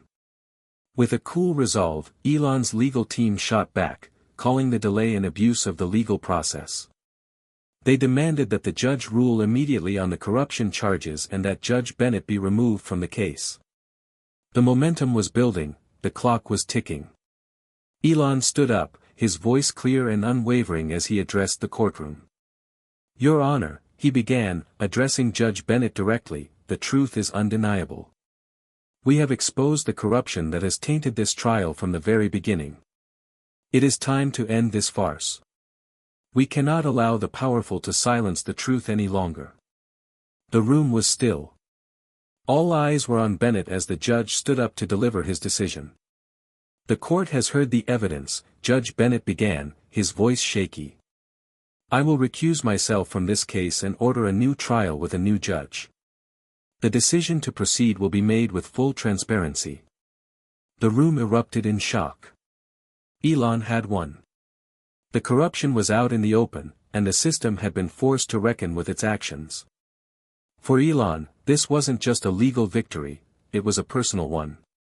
He had exposed the truth, fought for justice, and, in the end, taken down the corrupt system that had tried to destroy him. The courtroom buzzed with disbelief. Judge Bennett's decision to recuse himself had been a stunning blow to the system he represented. For Elon Musk, it was a moment of triumph, but victory came with its own set of complexities. The battle was far from over. As the news of the ruling spread, the media exploded. Headlines blared that Musk had brought down a corrupt judge, but few truly understood the full weight of what had just transpired. Elon hadn't simply won a legal battle, he had exposed a rot at the heart of the system, and in doing so, had opened a Pandora's box. But victory, as Elon had learned time and time again, was never as simple as it appeared. The consequences of his actions were rippling across every corner of the system, and while the public celebrated his courage, the powerful elite began to regroup. The immediate aftermath was a mix of triumph and chaos. The case that had once seemed like just another legal drama was now front-page news across the world. Elon's name was being praised by millions, and his boldness was becoming legendary. The underdog had won, and for many, that was a victory in itself. But behind the headlines, things were far from settled. The people who had been behind the corrupt system weren't just going to sit idly by. They were furious. The political and corporate elite who had used the system to maintain their power were now facing exposure, and they would stop at nothing to retaliate. Elon had already been in their crosshairs, but now, it was personal. Elon's victory had shaken the foundations of the power structure, and those who had benefited from the corruption knew they had to act fast. The system was vulnerable now. If Elon's revelations were allowed to take root, it could spark a wave of change that would sweep through every corner of society. The media was abuzz with the possibility of major reform. Could this victory spark the beginning of a new era? Could the exposed corruption lead to widespread changes in the political and legal systems? But Elon was no longer the only one fighting for control of the narrative. Powerful figures began launching counterattacks, questioning the legitimacy of the trial and attempting to frame Musk's victory as a personal vendetta rather than a fight for justice. They had the resources to discredit him and his allies, and they weren't shy about using them. For Elon, the challenge had evolved. It wasn't enough to just win in court anymore. The battle was now about reclaiming the narrative. The forces arrayed against him were formidable, and they would use every tool at their disposal to turn the public against him. Elon's legal team had been celebrating their victory, but they knew that the hard work had only just begun. The court of public opinion was just as important, perhaps more important, than the legal proceedings themselves. And as Musk had learned from his years of building empires, the media could be as much of a weapon as a courtroom. A new phase of the battle began as Elon's opponents ramped up their efforts to discredit him. The media, long in the pocket of those with power, quickly shifted gears. Articles began to appear, questioning the validity of the insider's testimony, and reframing the narrative that Musk had built. Pundits suggested that Elon had orchestrated a personal vendetta against Judge Bennett, painting him as a vigilante who had put personal interests ahead of the law. They questioned the motives behind his bold moves, portraying him as a man whose ego had gotten the best of him. It wasn't just the news outlets that were taking aim at Musk. Political figures began to weigh in, calling for a full investigation into the collusion between Musk's team and the insider. What was initially seen as a victory for justice was now being twisted into a political maneuver, a personal war that threatened to tear the country apart. As the public's perception of Elon began to shift, so did the financial and legal ramifications of his actions. While he had undeniably struck a blow to the system, the aftershocks were rippling through his businesses and personal life. SpaceX's stock took a brief hit as investors scrambled to determine what the fallout would be from the scandal that had now engulfed Musk. Tesla, too, saw some volatility, as competitors and critics seized on the uncertainty surrounding Elon's battle with the system. Investors, once confident in Musk's ability to manage any challenge, were now questioning his focus and stability. For Elon, the pressure was mounting. He had taken on the system, but at what cost? His businesses, his reputation, and his personal life were all now at risk. In the midst of the chaos, Elon's team rallied around him. They knew the stakes, and they knew that the road ahead would be far from easy.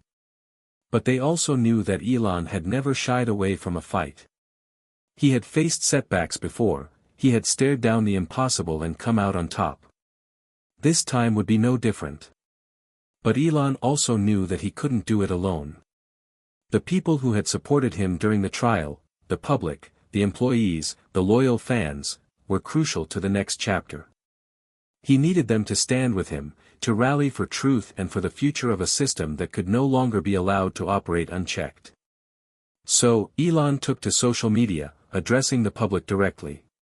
"This isn't just about me," he tweeted. "This is about all of us. We've uncovered something that no one wanted you to see. A system of corruption that has been allowed to operate in the shadows for too long. But together, we can build something better. Something fair. Something transparent. The fight for truth doesn't end with a victory in the courtroom. It continues. And I'm asking you to stand with me." The response was overwhelming. People from all walks of life began to speak out, sharing their own stories of frustration with the system. The hashtag #TruthForAll began trending, as social media users rallied behind Elon Musk's cause. It wasn't just about one man's battle anymore, it was about a collective struggle for justice. As more and more people voiced their support, a movement began to form. It was messy, imperfect, and uncertain, but it was real. And it was growing stronger by the day. Elon Musk had set the world on fire, and now the flames were spreading. The aftermath of Elon Musk's victory was just the beginning. The forces he had unleashed could not be contained. The battle for justice was far from over, it was only just starting.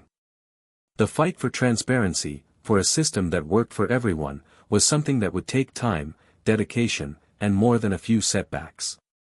But Elon Musk had shown the world that it was possible to stand up to the most powerful institutions in the world, and win.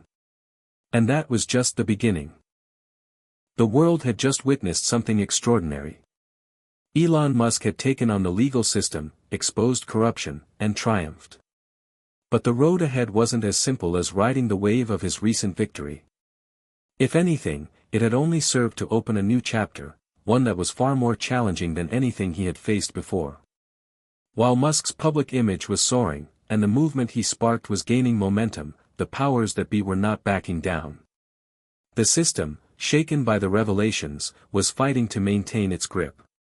In the coming days, Elon knew that he would have to navigate a storm of opposition, legal, financial, and political, that could potentially undo everything he had worked for.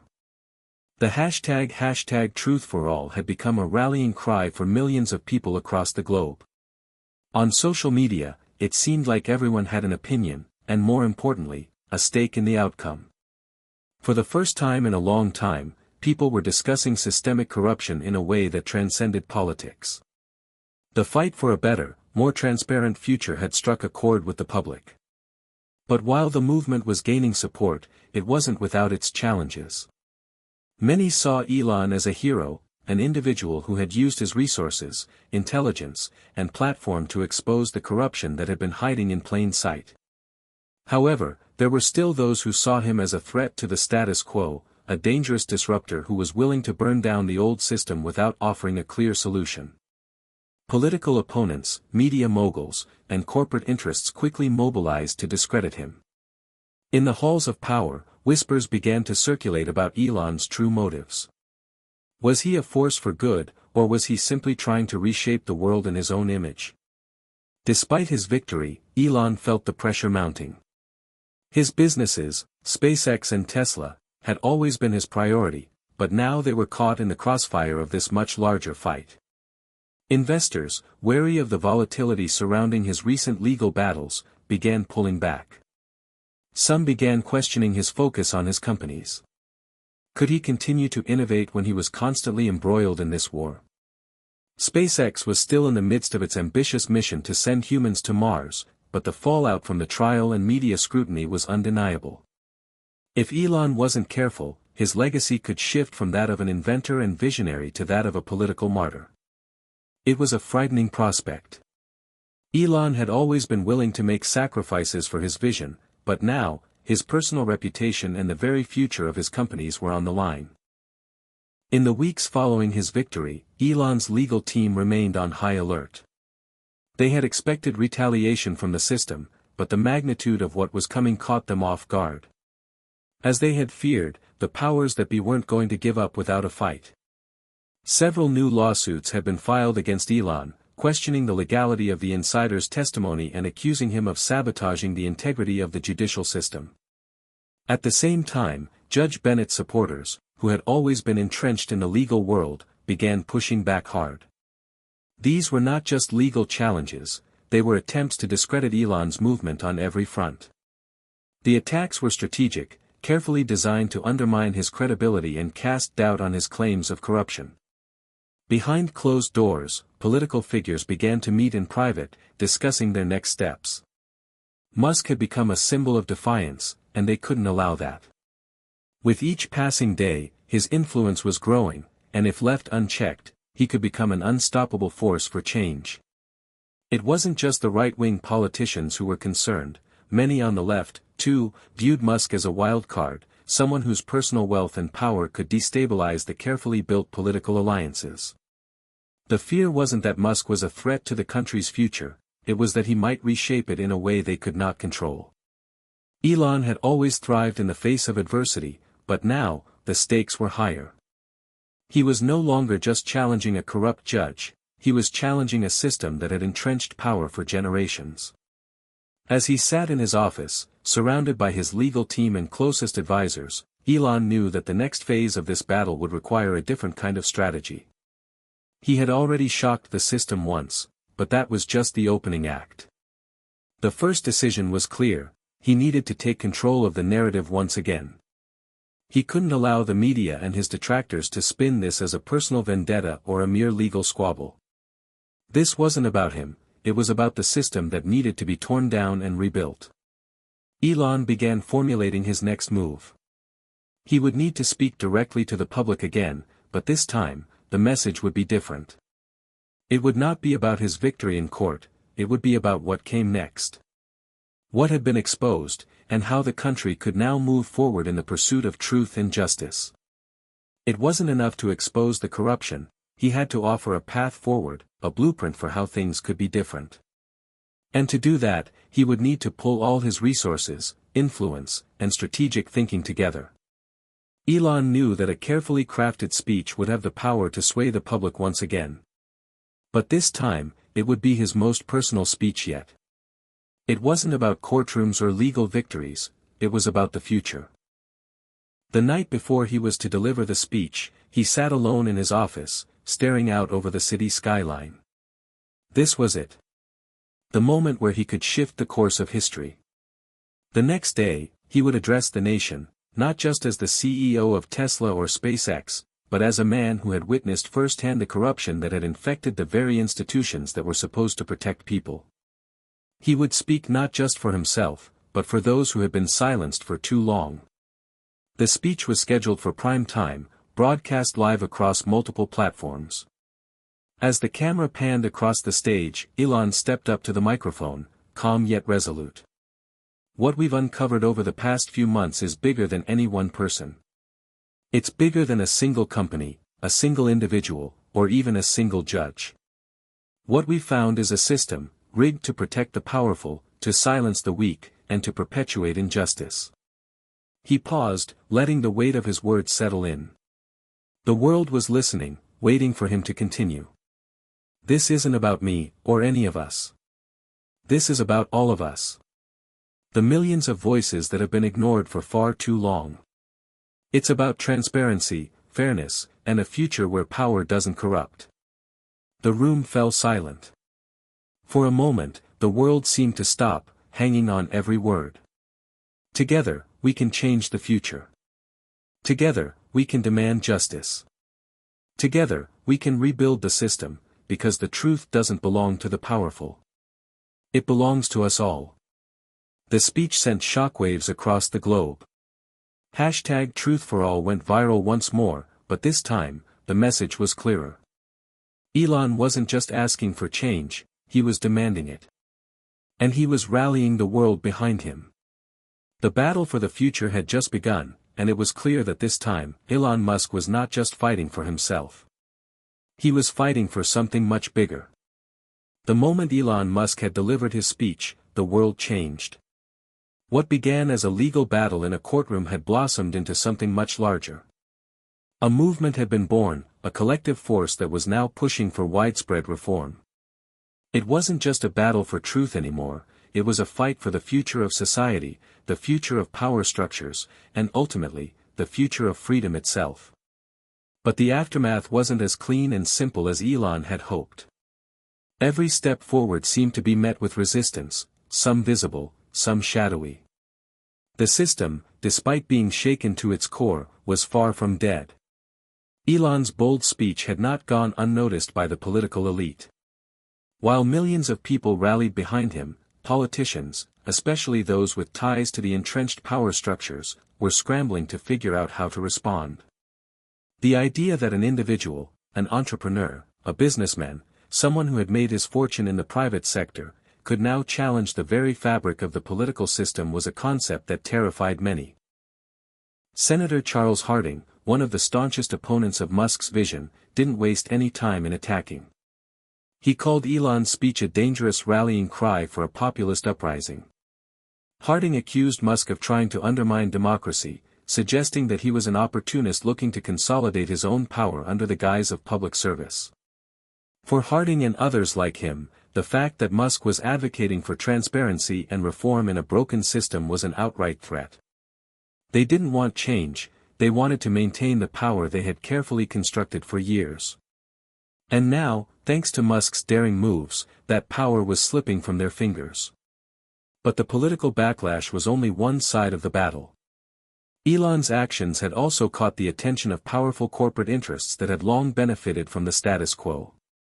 The old guard of Silicon Valley, the venture capitalists, and the CEOs who had always played by the unspoken rules of the game, were now beginning to move in ways that signaled they saw Elon as a threat to their own profit margins and positions of influence.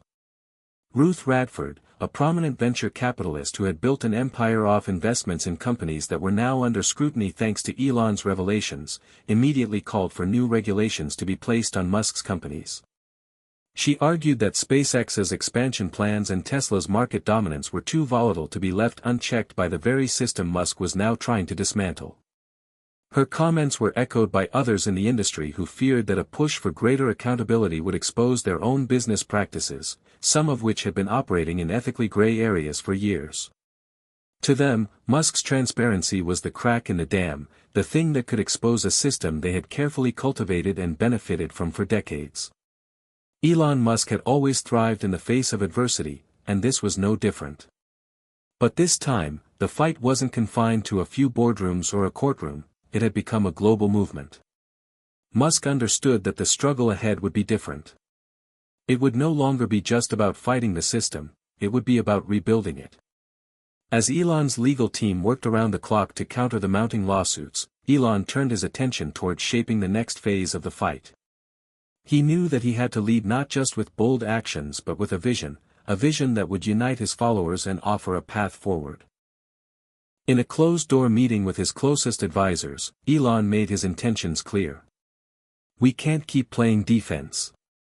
We need to go on offense," he said. "If we don't change the way this system works, all we've done is expose a problem without fixing it. We need a plan, a concrete, actionable plan for reform." Elon had always been a visionary, but now he was thinking beyond his businesses and the courtroom drama. He began assembling a group of advisors, experts, and reformists, people who shared his vision for radical change. Together, they would work on proposals for new policies, economic structures, and technological solutions that would aim to break the old system apart and replace it with something fairer, more transparent, and ultimately more sustainable. But even as Elon's inner circle brainstormed ideas, they knew the resistance would be fierce. Every step forward would be met with backlash, whether from political elites, corporate magnates, or the deep-pocketed lobbyists who operated behind closed doors.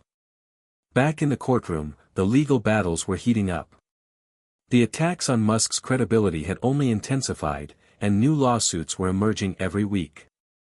There were accusations that he had manipulated the insider's testimony, and several lawyers were now attempting to discredit the key pieces of evidence that had led to Judge Bennett's recusal.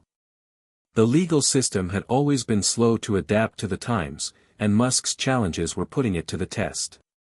But Elon was undeterred. "They can challenge us all they want," he told his team. "We have truth on our side, and truth always wins." The media, too, was having a field day with the legal battles.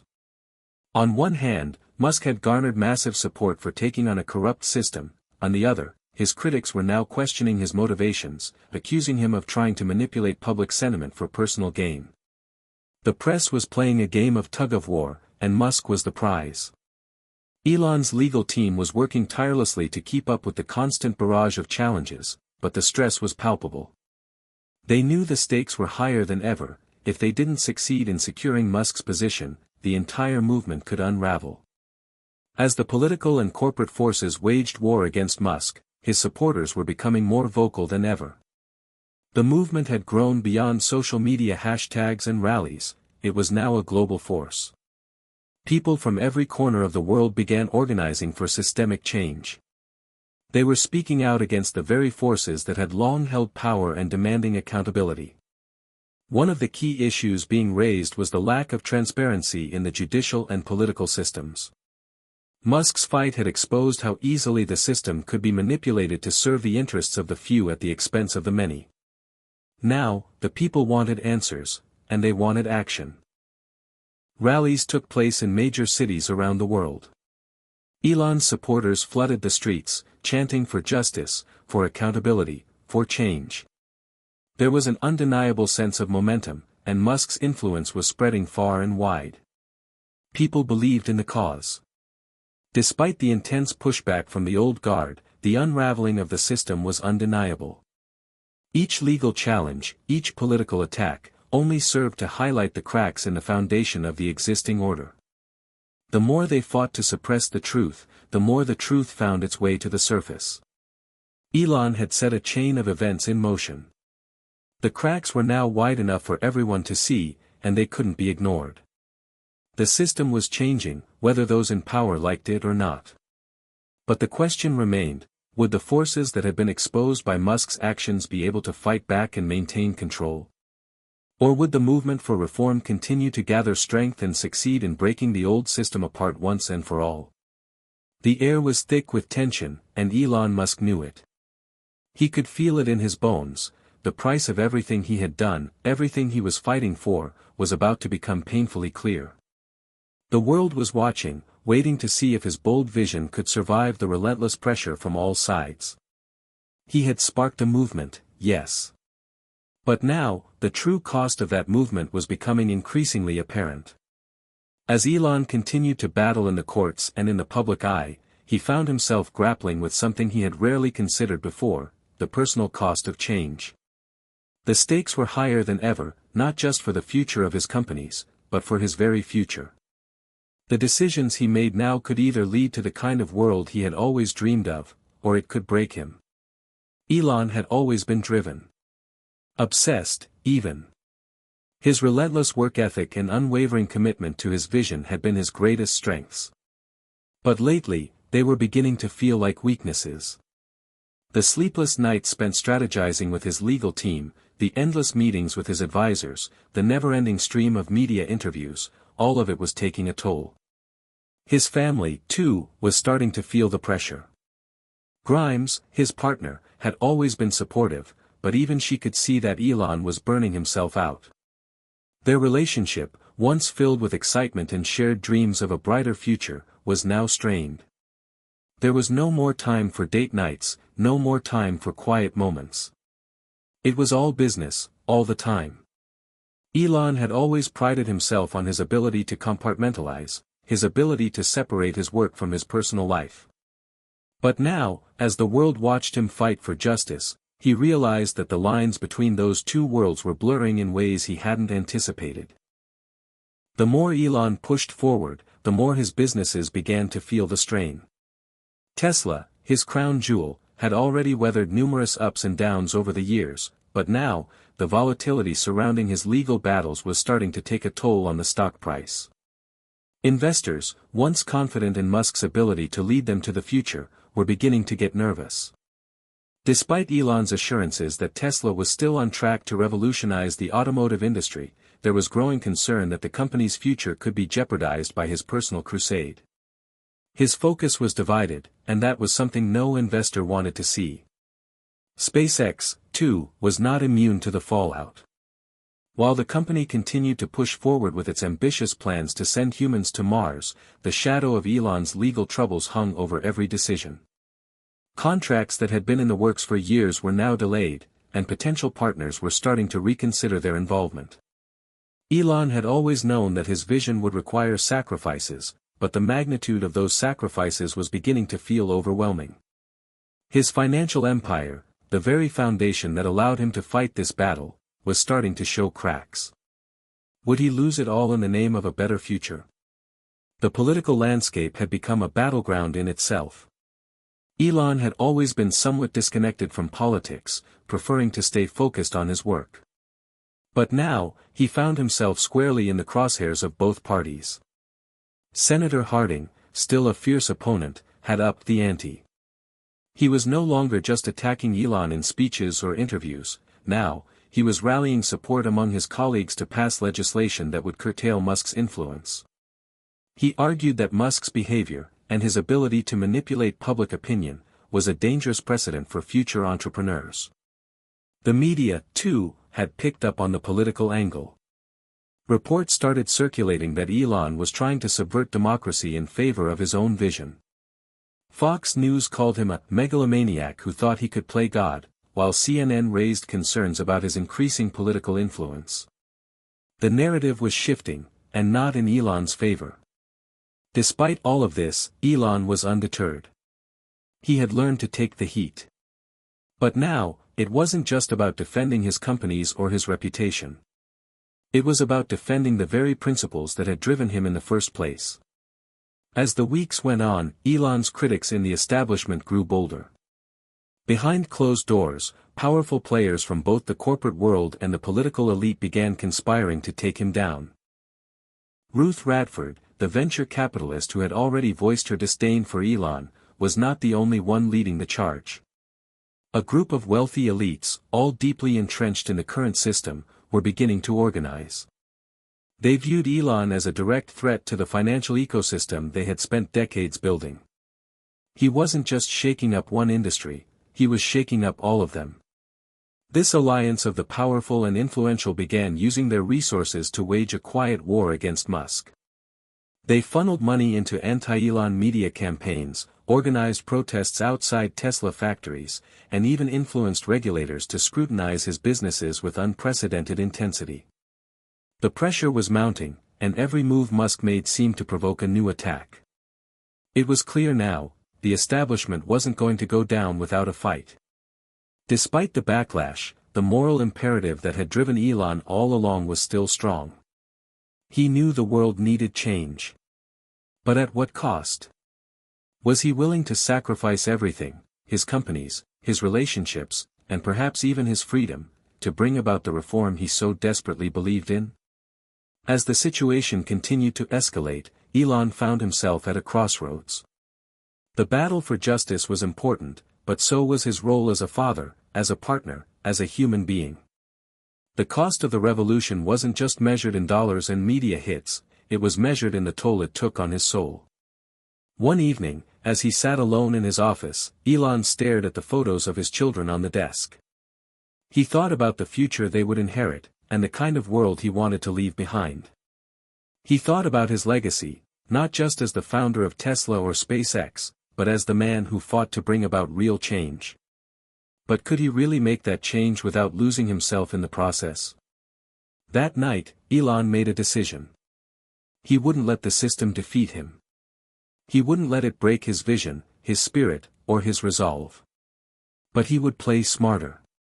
The world was watching, and the next phase of the movement had to be different. It was no longer just about fighting the powers that be, it was about outsmarting them. Elon knew that powerful forces would continue to push back, but the best way to win wasn't always through brute force. It was about strategy, and above all, it was about staying ahead of the game. He would fight, yes, but he would also build. The next morning, as the sun rose over Tesla's headquarters, Elon knew he had made the right choice. The battle was far from over, but the future was his to shape. He wasn't just trying to tear down a corrupt system, he was rebuilding it from the ground up. But the price of change would be steep, and the consequences, unknown. Only time would tell if he could truly navigate the treacherous waters ahead and come out victorious on the other side. But Elon Musk had never been one to shy away from a challenge. If anything, this was where he thrived.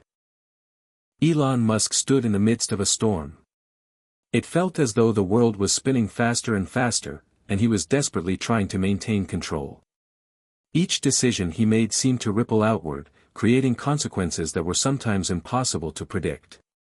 But he had been through storms before, he had faced impossible odds and come out on top. He had built empires from nothing.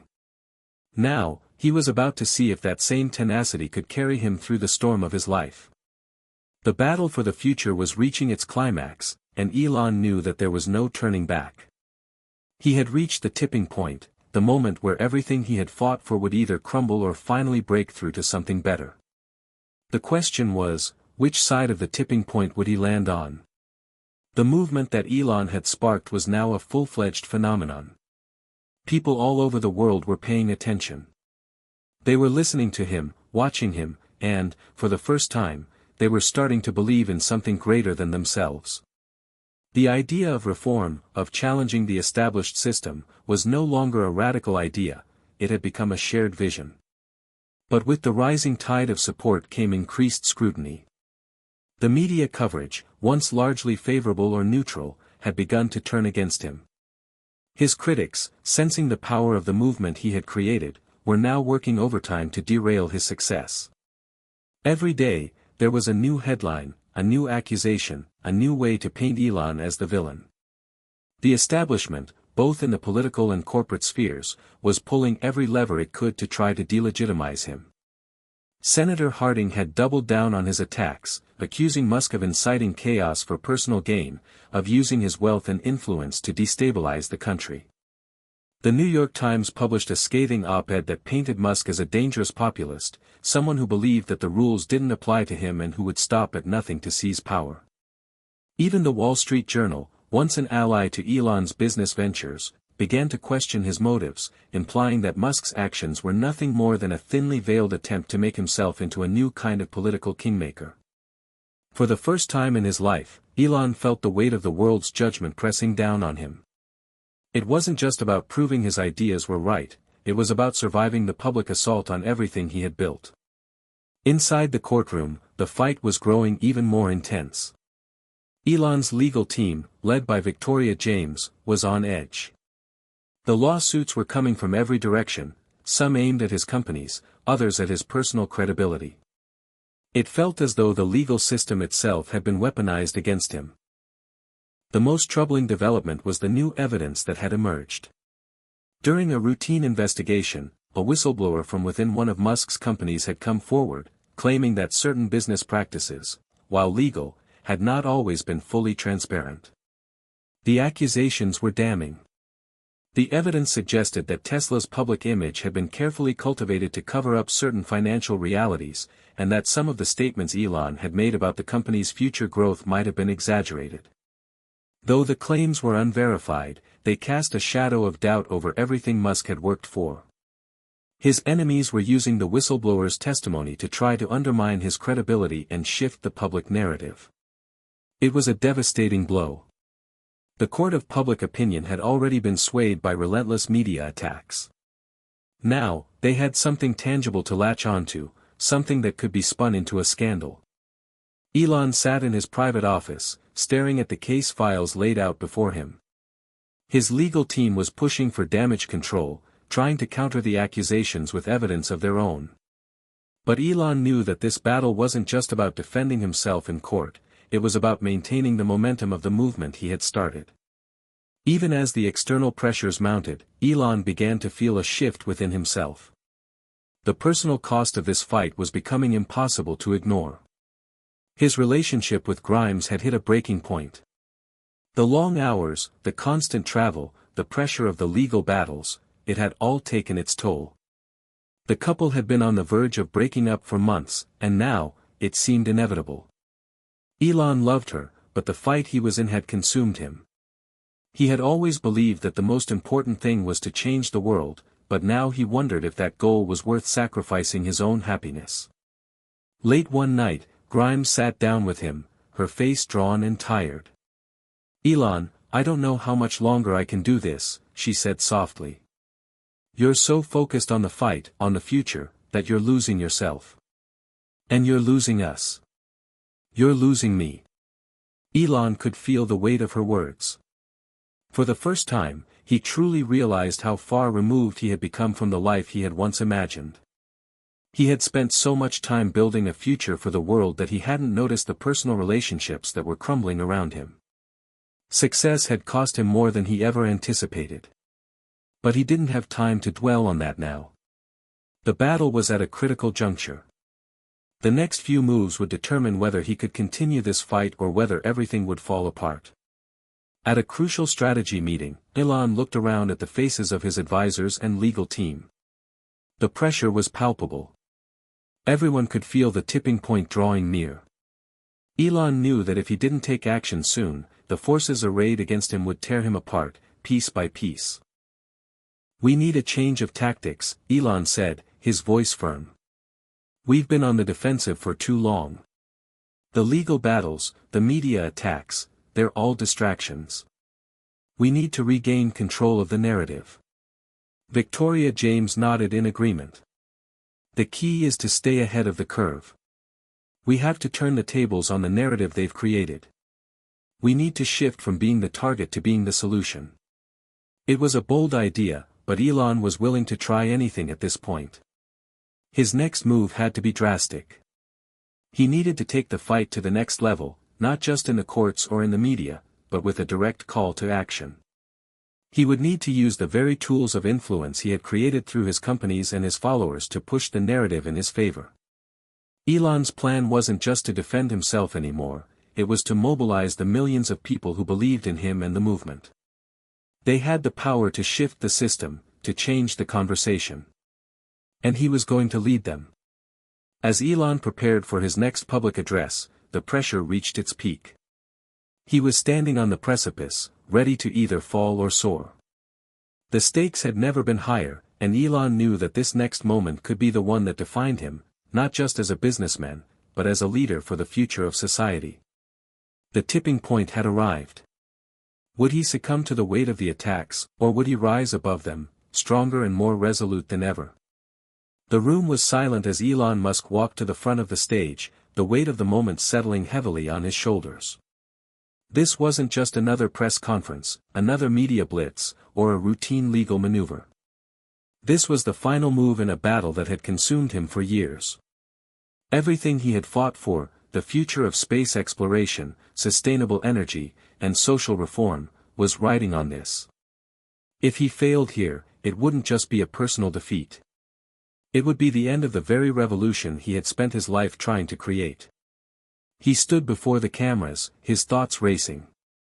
The world was watching. The entire global stage was set for this one pivotal moment. Elon took a deep breath, the air heavy with anticipation. He wasn't sure what would happen next, but he knew this was his only shot. The decisions he made in the next few minutes would either bring the revolution he dreamed of or bring it crashing to a halt. It had taken weeks of strategizing, endless late nights, and countless consultations with his team to get here. Elon had decided that the only way to win was to stop being reactive and start being proactive. He would take the offensive. His legal troubles, his media battles, and the attacks on his personal life had reached a fever pitch. But instead of allowing them to drown him, he was going to turn them into fuel for his next move. He had already secured the support of millions. Social media platforms were buzzing with #MuskForTheFuture, a movement that had spread like wildfire among his followers.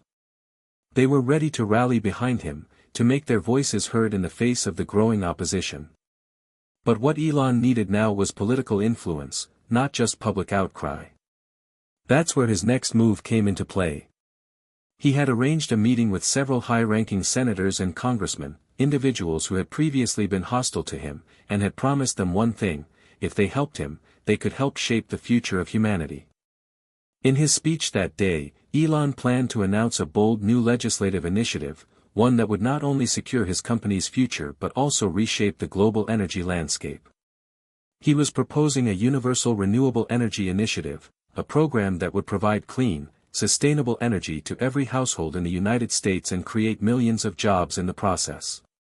His supporters were calling it the Great Equalizer, a solution that would allow everyone to benefit from the technological advancements Musk had pioneered. But there was a catch: it would require unprecedented cooperation between the private sector, the government, and the general public. Elon knew that his opponents would try to derail this proposal. The media, ever the loudspeaker for the status quo, was already preparing their attacks. But he had prepared for this. As he took the stage, a live feed flashed across millions of screens, and Elon's calm voice cut through the noise. "Ladies and gentlemen, the future of our planet depends on one thing: change. Real change," he began. "I've spent my life building companies and technologies that are shaping the future. But now, it's time to build a new future. A future that works for everyone." The crowd sat on the edge of their seats as he outlined his plan. This wasn't just about Tesla, or SpaceX, or his personal legacy. This was about the future of the planet, and Elon was positioning himself as the architect of that future. You see, the world has been held back by outdated systems. Systems that have kept us dependent on fossil fuels, systems that have made the rich richer and the poor poorer, he continued. But we don't have to accept that. We can change it. Together. He laid out a vision of a world powered entirely by renewable energy, where every home could have access to clean energy, and where carbon emissions would be drastically reduced. But in order for this to happen, it wouldn't just take a company like Tesla or a project like SpaceX. It would require a government partnership on a scale never seen before. The time for talk is over. The time for action is now, Elon declared, his eyes focused on the camera. But I can't do this alone. I need your help. As expected, Elon's proposal drew immediate criticism. Politicians like Senator Harding, who had long been a vocal critic of Musk, called the plan a pipe dream that was impossible to implement. Musk's grand vision is just another publicity stunt to distract from his mounting legal problems, he said in a statement to the press. Meanwhile, news outlets were quick to jump on the bandwagon. Elon Musk's plan for America's future, a risky gamble, one headline read. The cost of Musk's utopia, another warned. But Elon wasn't fazed. He had expected the resistance. The same people who had criticized him for years were now the ones trying to hold back progress. They wanted to maintain the status quo because it suited them. Elon knew that he would need more than just words. He needed a public movement to back him up, one that would put pressure on the politicians who stood in the way of his vision. But he had one advantage: he knew how to rally people, and he had built an army of supporters who were ready to fight for this new future. Within hours of Elon's speech, social media platforms were flooded with messages of support. Thousands of people began posting about the need for renewable energy and the importance of supporting Elon's initiative. Grassroots movements sprang up across the country, with rallies being organized in major cities. But Elon knew that the true power would come not from social media, but from direct action. It was time to get personal. He needed to go straight to the people who mattered most, the voters. In the coming days, he hit the road. Traveling from state to state, meeting with local communities who had been hit hardest by the economic downturn and pollution. He spoke about the opportunities his plan could create, the jobs it could provide, and the better future it could offer for the next generation. Elon's road tour was a game-changer. As he shook hands with workers, visited schools, and spoke to everyday people, it became clear that his message was resonating. The movement was gaining momentum. People were beginning to believe in the possibility of a different future, one that wasn't constrained by the politics of the past. At the same time, Elon's legal team had been working tirelessly to push back against the accusations that had been levied against him. They had uncovered new evidence that cast doubt on the credibility of the whistleblower, and their legal strategies were starting to bear fruit. Elon felt the tide begin to turn. The media was still trying to undermine him, but the momentum was now with him. For the first time in months, he felt like he might actually win this battle, not just for himself, but for everyone who believed in a better future. The next few days were critical. The Senate would soon be voting on the legislation that could make Elon's vision a reality. The political landscape was still divided, but there was no turning back now. Elon had made his final move. It was up to the public, the lawmakers, and the world to decide whether they were ready for a change. Elon Musk had staked everything on this moment, and there was no going back. The world had come to a standstill. Everything Elon Musk had worked for, the monumental plans, the sleepless nights, the personal sacrifices, had led him to this moment. The Senate was about to vote on his renewable energy initiative, a proposal that would change the course of history. The stakes couldn't have been higher. Elon had always known that in order to change the world, he would need to face the hardest battles. But as he walked into the Senate chamber that fateful morning, his chest tightened with a mixture of anticipation and dread. This vote would either pave the way for a new era of sustainability, or it would be the end of everything he had built. As he took his seat in the front row, his thoughts briefly flickered back to the journey that had brought him here. The media attacks. The legal battles. The personal sacrifices. It had all led to this, the final decision. The Senate chamber was buzzing with activity. Reporters lined the back of the room, cameras flashing as lawmakers prepared to take their seats. The pressure was palpable. The senators who had once been hostile to Elon were now under immense scrutiny, both from their constituents and the media. They had spent the last few days trying to decide whether to support the bill, or to bow to the immense pressure of the lobbying giants who had a vested interest in keeping the status quo. There was no middle ground now. The vote would be decisive. Senator Harding, one of Musk's fiercest opponents, sat near the front of the room, his face set in a stern expression. He had become a symbol of everything Elon was fighting against, the old guard of politics who saw change as a threat to their own power. Harding had already made his stance clear: he would vote against the initiative, calling it a dangerous gamble that would harm the economy and plunge the country into chaos. But there were others, more surprising allies who had come around to Elon's side. Senator Elena Rivera, a former skeptic, had spent the past few weeks meeting with Elon and his team, learning more about the intricacies of the plan. She had been moved by his vision, and her constituents, many of whom lived in economically depressed areas, were beginning to embrace the idea of a greener future. Elon's allies were ready, but would they be enough to swing the vote in his favor? The room quieted as Senator Anderson, the Senate Majority Leader, called the vote to order. Elon watched closely, his heart pounding. He could feel the weight of every decision, the eyes of the world bearing down on him. One by one, the senators began casting their votes. For a few minutes, it seemed like time was slowing down. Each yeah or nay felt like a gut punch. Elon's mind raced. Would the support of the grassroots movement, the millions who had rallied behind his cause, be enough to sway the decision? As the final votes were tallied, it was clear that the outcome was going to be razor-thin. Only a few votes separated the passage of the bill from its defeat. Then, Senator Harding stood up.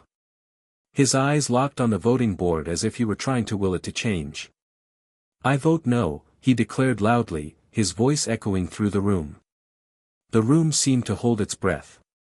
That was expected. Harding had always been the strongest opposition. But what happened next was unexpected. Just as the final vote was being cast, a late entry into the chamber caught everyone by surprise. Senator Margaret Wilson, a key swing vote who had remained publicly silent about her stance, walked into the room. Her presence sent ripples of nervous energy through the chamber. Wilson had long been known as a pragmatist, someone who would make decisions based on what was best for her state rather than ideological loyalty. No one knew where she stood on Elon's proposal, and that uncertainty had kept everyone on edge.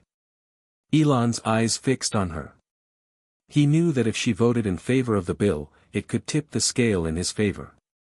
Wilson made her way to the podium and paused for a moment, looking around at the room. Her face was unreadable, her posture firm. The whole world seemed to be watching her, waiting for her decision. "I vote yeah," she said finally, her voice ringing clear across the room. The gasp from the room was audible. Senators turned to one another in disbelief. The momentum shifted in an instant. Elon felt a jolt of hope, his chest expanding with a new wave of determination. When the final results were announced, the bill had passed. By a narrow margin, Elon had won. The room erupted into a mixture of cheers and gasps, but to Elon, it felt surreal. He had done it. As he stood up and shook hands with his team, the reality of the situation began to sink in. The movement he had started, the fight against the outdated systems, the push for a more sustainable and equitable future, had just won a major victory. But that victory was just the beginning. The road ahead would be filled with challenges. The battle for renewable energy was far from over, and the world was still filled with powerful opponents who would stop at nothing to hold on to the past. But for the first time in a long while, Elon Musk felt something he hadn't felt in years: hope.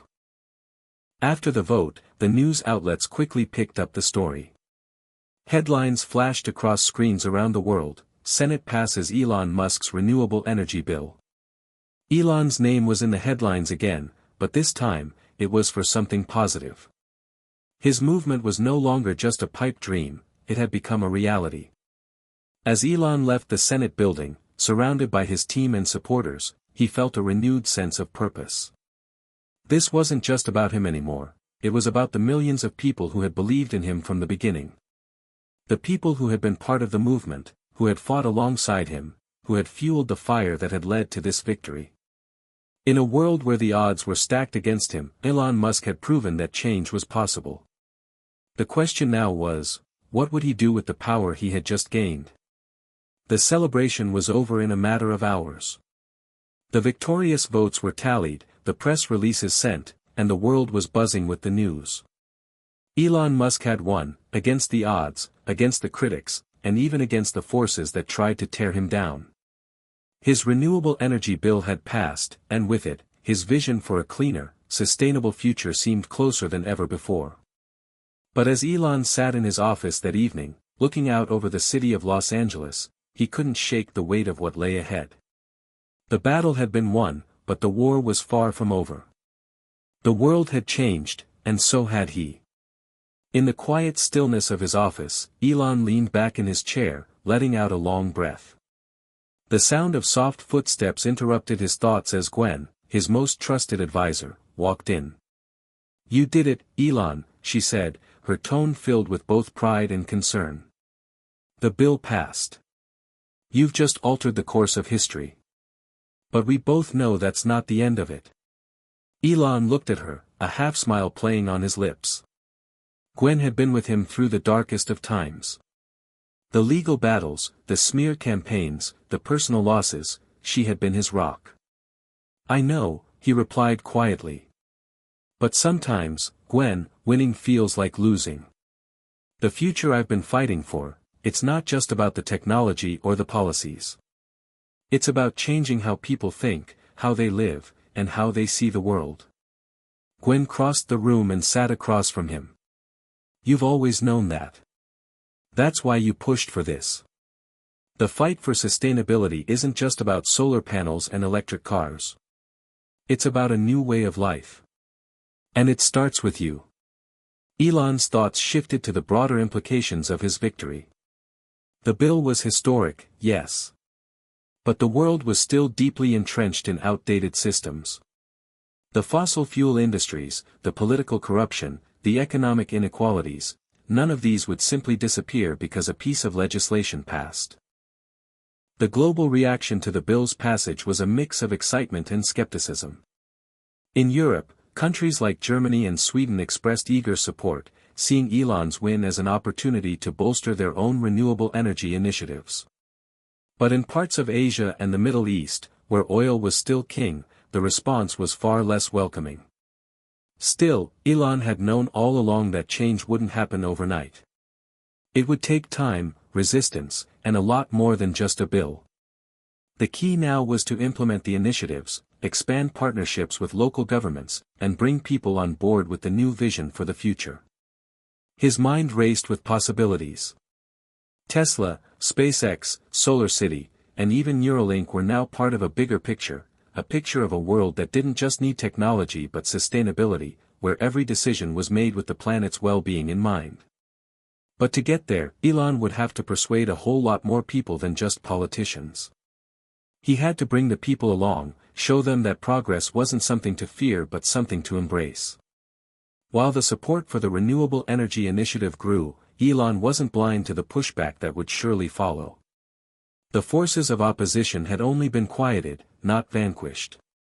Corporations with vested interests in maintaining the status quo, powerful lobbyists, and political figures who had once served the interests of big oil would fight back harder than ever. They would seek to undermine the very foundation of his victory. Already, there were whispers about legal challenges to the bill. Powerful figures in the fossil fuel industry would do everything in their power to delay or sabotage the implementation of the new laws.